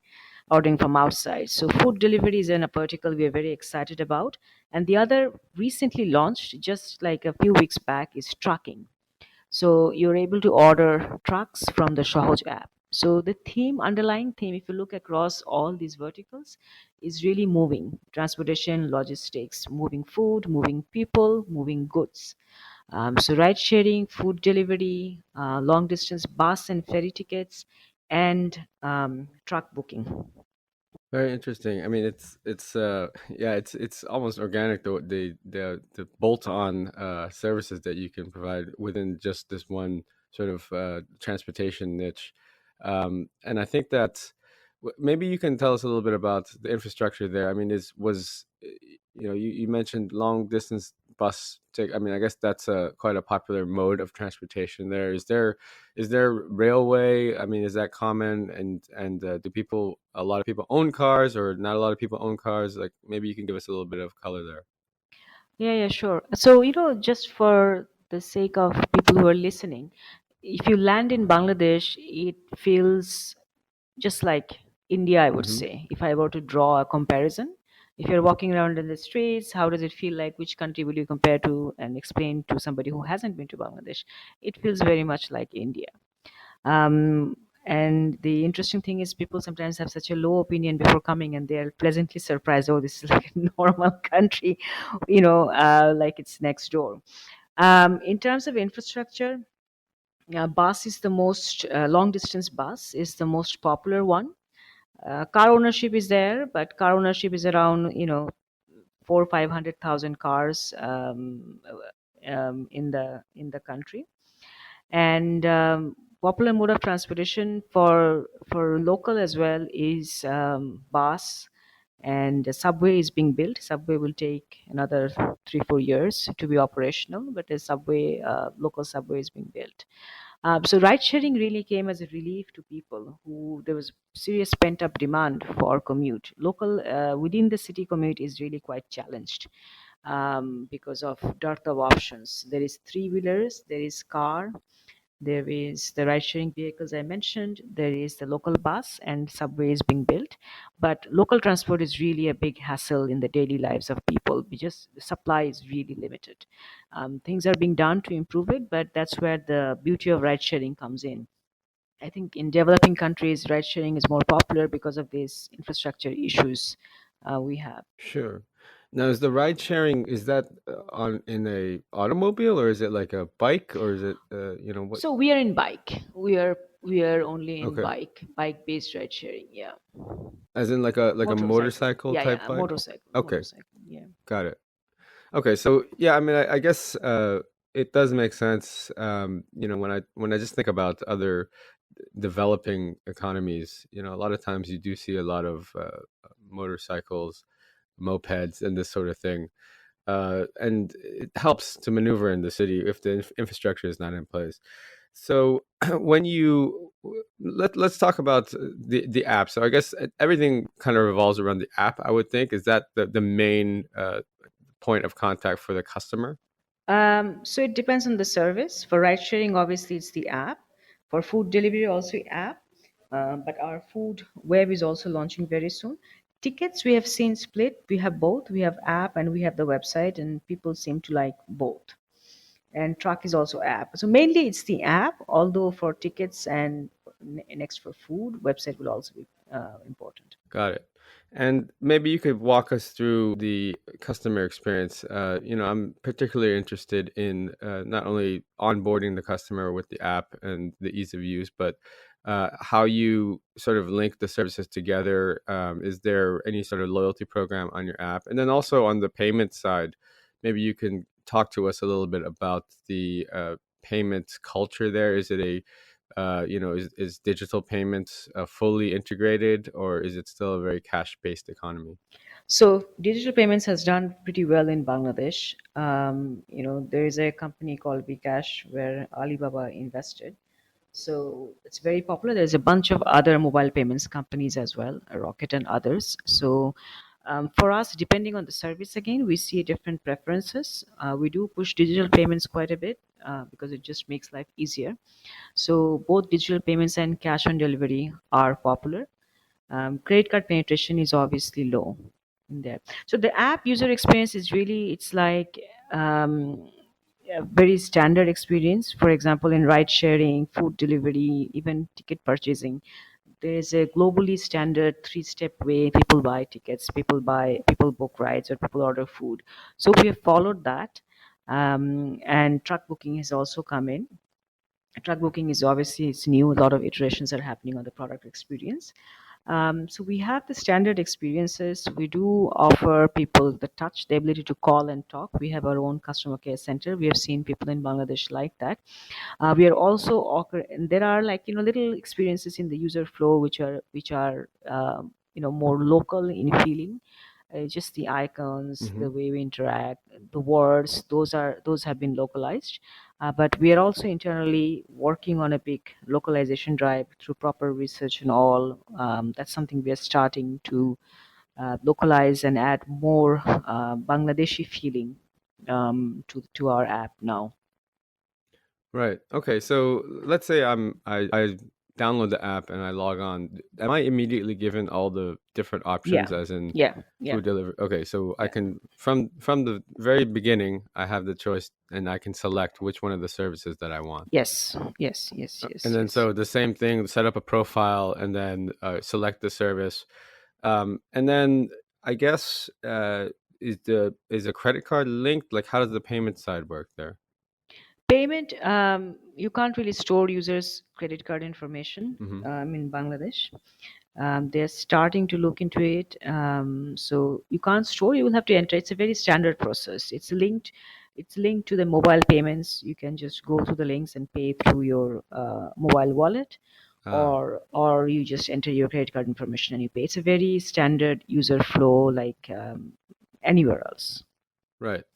Okay, that's interesting. And then as far as, so the one for me, I'm and I use this as just a personal comparison. Say an Uber, when I get an Uber, hail an Uber, I love the technology. It's brilliant and it's saved me a lot of time. But then there's once every 5 or 6 rides, or maybe it's more. Maybe I'm exaggerating, but you'll get the driver that doesn't show up, or someone that takes the wrong road, or it just takes longer where I could have Yeah. just taken a taxi, or I could have walked, and so there's then they have the feedback system where you can rate the drivers and this sort of thing. Do you guys have any sort of that embedded into your system? Absolutely. Yeah. We take quality seriously, so we have a rating system. And of course, like when I said standard, there's a map and you can see the route. If the driver doesn't show up at the end of a trip, you can rate him, you can put in reasons for why you are upset or happy. So all that is there. So we focus on rider quality and ensuring that riders have documentation. And also we are required to kind of, by law, also store information on the routes for X number of months, so that if something happens, we can share with the regulatory authorities. We also have integration with the local. We are also integrating, all of us, ride sharing, are integrating with the local 999 number, which is the emergency number as well, for safety reasons. Right, right, got it. Okay, and then finally, if on that side, the revenue model of your service, is it just a fee based off of whatever service that you are providing? So we take a commission. We take a commission from the drivers Mm-hmm. for helping them find rides. We get commission from bus operators. We get commission from restaurants. In some cases, we charge extra fees where the commission isn't enough for the sustainability of the business. For example, in bus ticket, we charge a convenience fee as well. And in truck, also similarly, we charge a commission. So it's a commission-based model. Right. Got it. So just jumping quickly back to the quality control. When you're onboarding not users, but say service providers, so whether it be a driver or a courier and this sort of thing, what sort of measures do you have in place to ensure that you're getting the highest quality, people that are working for you, essentially? And you hear the one-off horror stories. Again, I'm just using Uber as an example because I think that would be most relatable to the audience. Yeah, yeah, yeah. So, we check the documents, and we are quite careful. You can imagine in Bangladesh, documents aren't easy always to find. So we try to check and ensure that they have all the valid licenses and whatnot for that. And then we give them a training. We talk about the government also, like, really pushes us to give proper training to them, training on road safety. We engaged with, you may have heard of BRAC, the largest NGO. We engaged with them on giving road safety training to our drivers, and that's basically free of charge to our drivers. We also gave helmets to our drivers. So, we have internal systems where we monitor the speed at which they're going, distance travel time, and all that, and we give feedback regularly for that.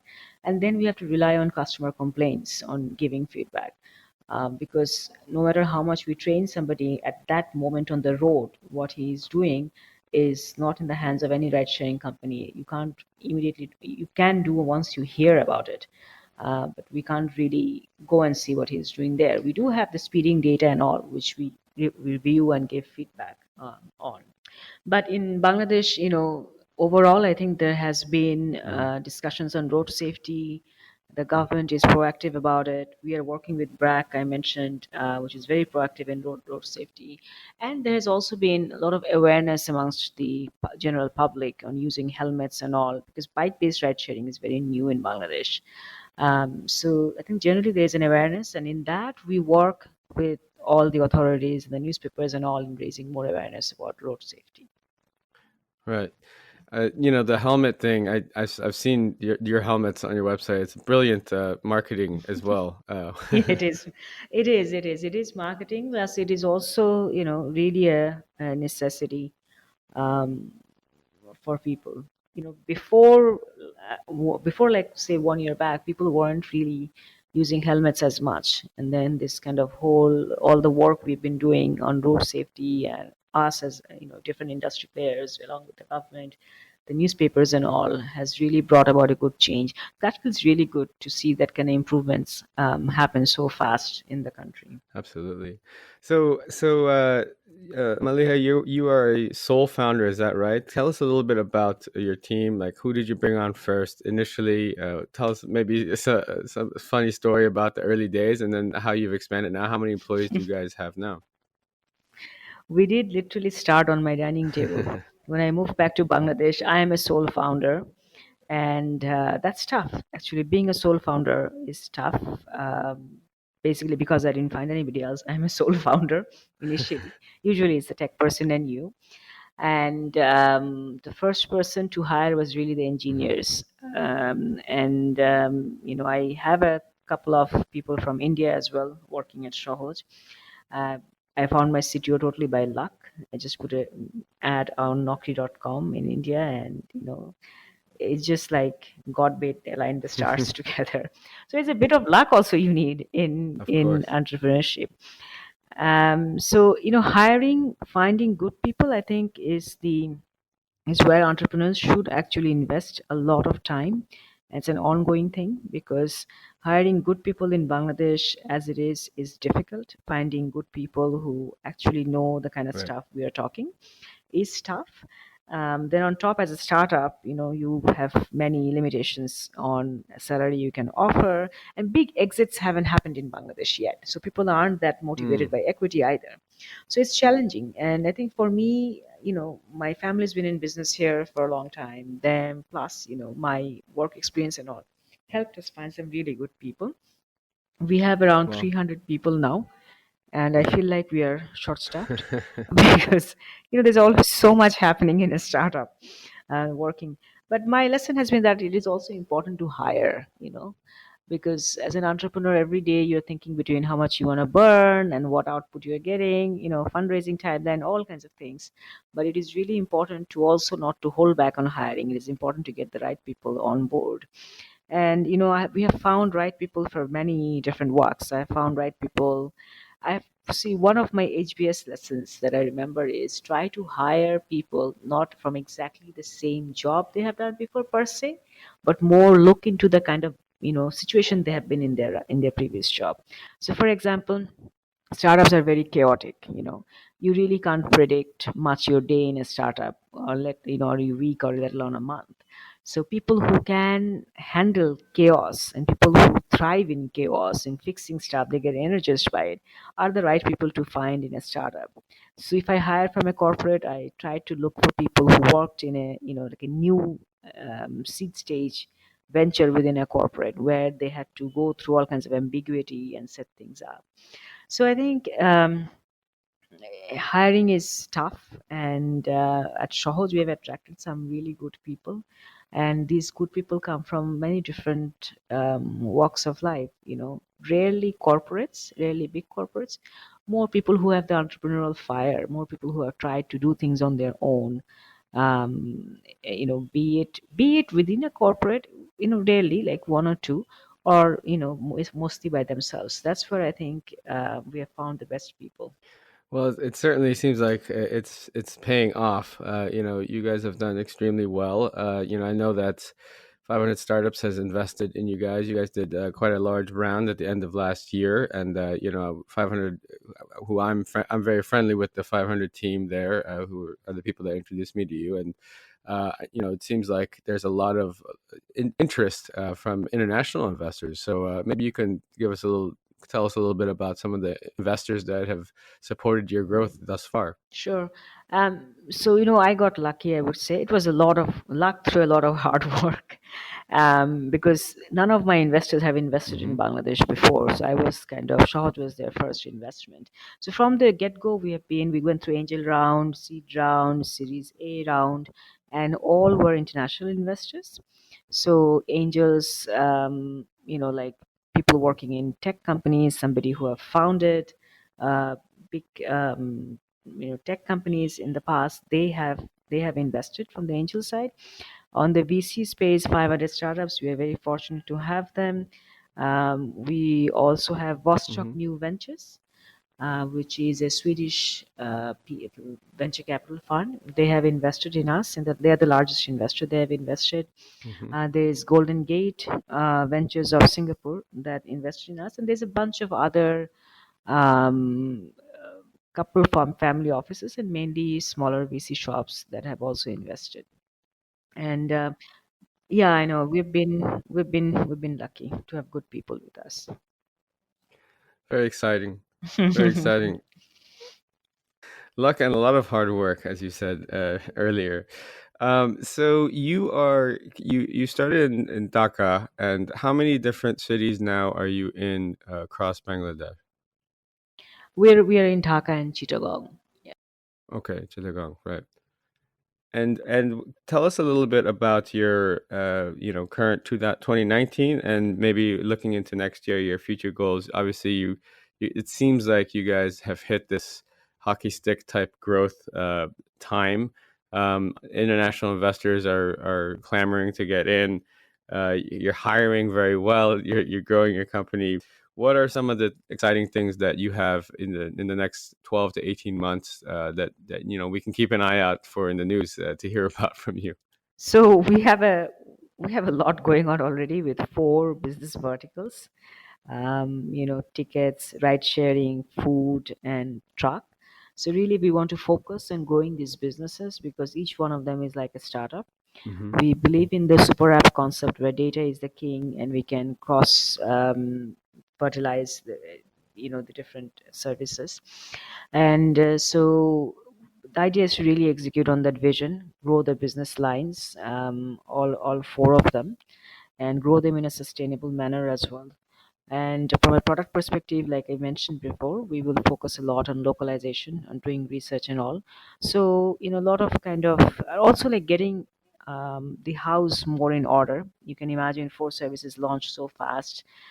Chaos happens inside. So, getting those things more organized internally, strengthening the operations, strengthening customer care, working more on a cohesive brand story. Those are things we are working on. So it's really to grow the 4 verticals. There's always an inkling to start something new, and ideas keep on coming. But we want to stay focused and establish these 4 verticals before thinking of anything new. It's sort of the Superman syndrome or the entrepreneur's curse, I suppose. When you when you have something that you're working on, you always find all these other ideas that could perfectly bolt on. But oftentimes, I think your approach is the right one to really double, triple down on your strengths and just really, really master those.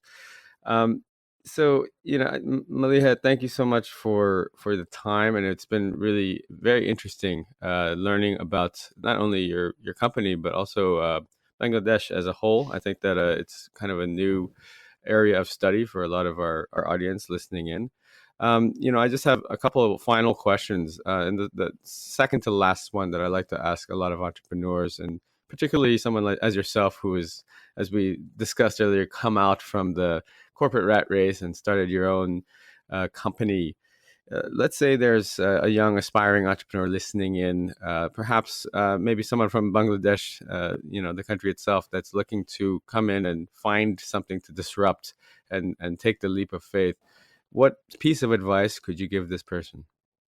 Think through it. Entrepreneurship, from outside all sounds great, but it's a big responsibility, and there's a lot of risk. So there is a lot of ups and downs. So serious resilience is needed. There are days that are good, there are days that are not so good, but you have to just keep your goal post there, keep your goal in mind, and work like a dog. It requires a lot of character resilience, as in you have to have a lot of faith in your vision, faith in yourself. And it's a balancing act on a daily basis, because you're constantly thinking, should I spend this much here or should I do it there? And decisions can be wrong, decisions better be right as well. So it's a very tough and it's a long path for people working from Bangladesh. Really don't have the mindset that things are going to happen in 2-3 years. It's going to take a while, because while internet penetration is growing, our GDP per capita is 2,000, and the country is on the right track. But and this is not like the US market, where you can just start something and in a year sell it off to and become rich. And the other thing to me is also that being rich, I would say to any entrepreneur, that shouldn't be the motivation why you come to it, because then you will never attain it. It's really, you have to feel very passionate because of the resilience you need in making startups work. You have to be extremely passionate, extremely passionate. I mean, I work 24/7 almost. So you really have to have that kind of passion and vision to execute on it. Your heart really has to be in it full time. That's very good advice. I think that and this is often echoed from many successful entrepreneurs. But I think that someone that hasn't actually experienced it doesn't actually know just how difficult it actually is. I think that there's a honeymoon period, maybe your first couple of years when you're starting a company, you're all excited, and yeah, you can go on without money, and you're still excited, still motivated. But are you still going to be there 5, 6, 7, 8, 9, 10 years down the line when there's still no money? Then that, I guess, that's a true testament to if you're committed and passionate, as you said, about your project, right? Yeah, yeah. But it's very rewarding. I want to end on a positive note as well. It is very rewarding because you're truly making a difference. You can see the difference of the work you're doing. And the joy of creating something, nothing beats it in my mind. So you have to have that passion to want to create something. That's right. I mean, legacy is also a big thing, and I think that Legacy. as someone that's more experienced, that does matter. I mean, I think maybe at a younger age, some of the younger entrepreneurs, they don't care as much about that. But I can say for myself, as I get older, that's something that definitely I think about. So the last question for you, Maliha, is basically, where can people find you, follow you, and learn more about you as an entrepreneur and your company, Shohoj? LinkedIn is the best place. Shahoj is also active on Facebook. For myself, I prefer people, I'm active on LinkedIn. Fantastic. So we'll get that linked up in the show notes. Thank you so much for your time and for your insights. You provided a lot of great insights about your company, about the country, and also a lot of good advice, free advice that you gave unsolicited. So thank you for that. Jay, thank you so much. This was really wonderful. Yeah, absolutely. We're really looking forward to tracking your company, and I'm certain that you're going to be successful. So I can't wait to read more and more positive news about you going forward. Fingers crossed. Thank you so much. All right. Take care. This was fun. Take care. All right, bye.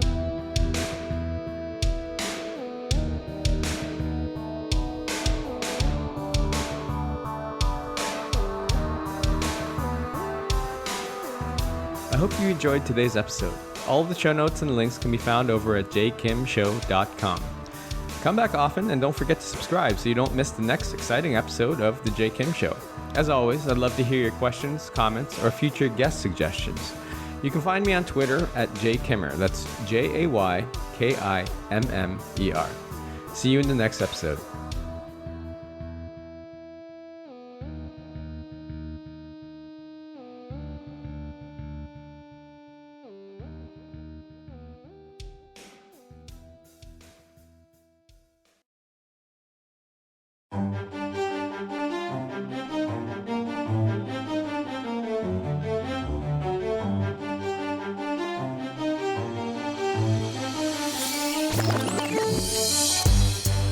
Welcome to The J. Kim Show, Hong Kong's first dedicated podcast on investing in Asia.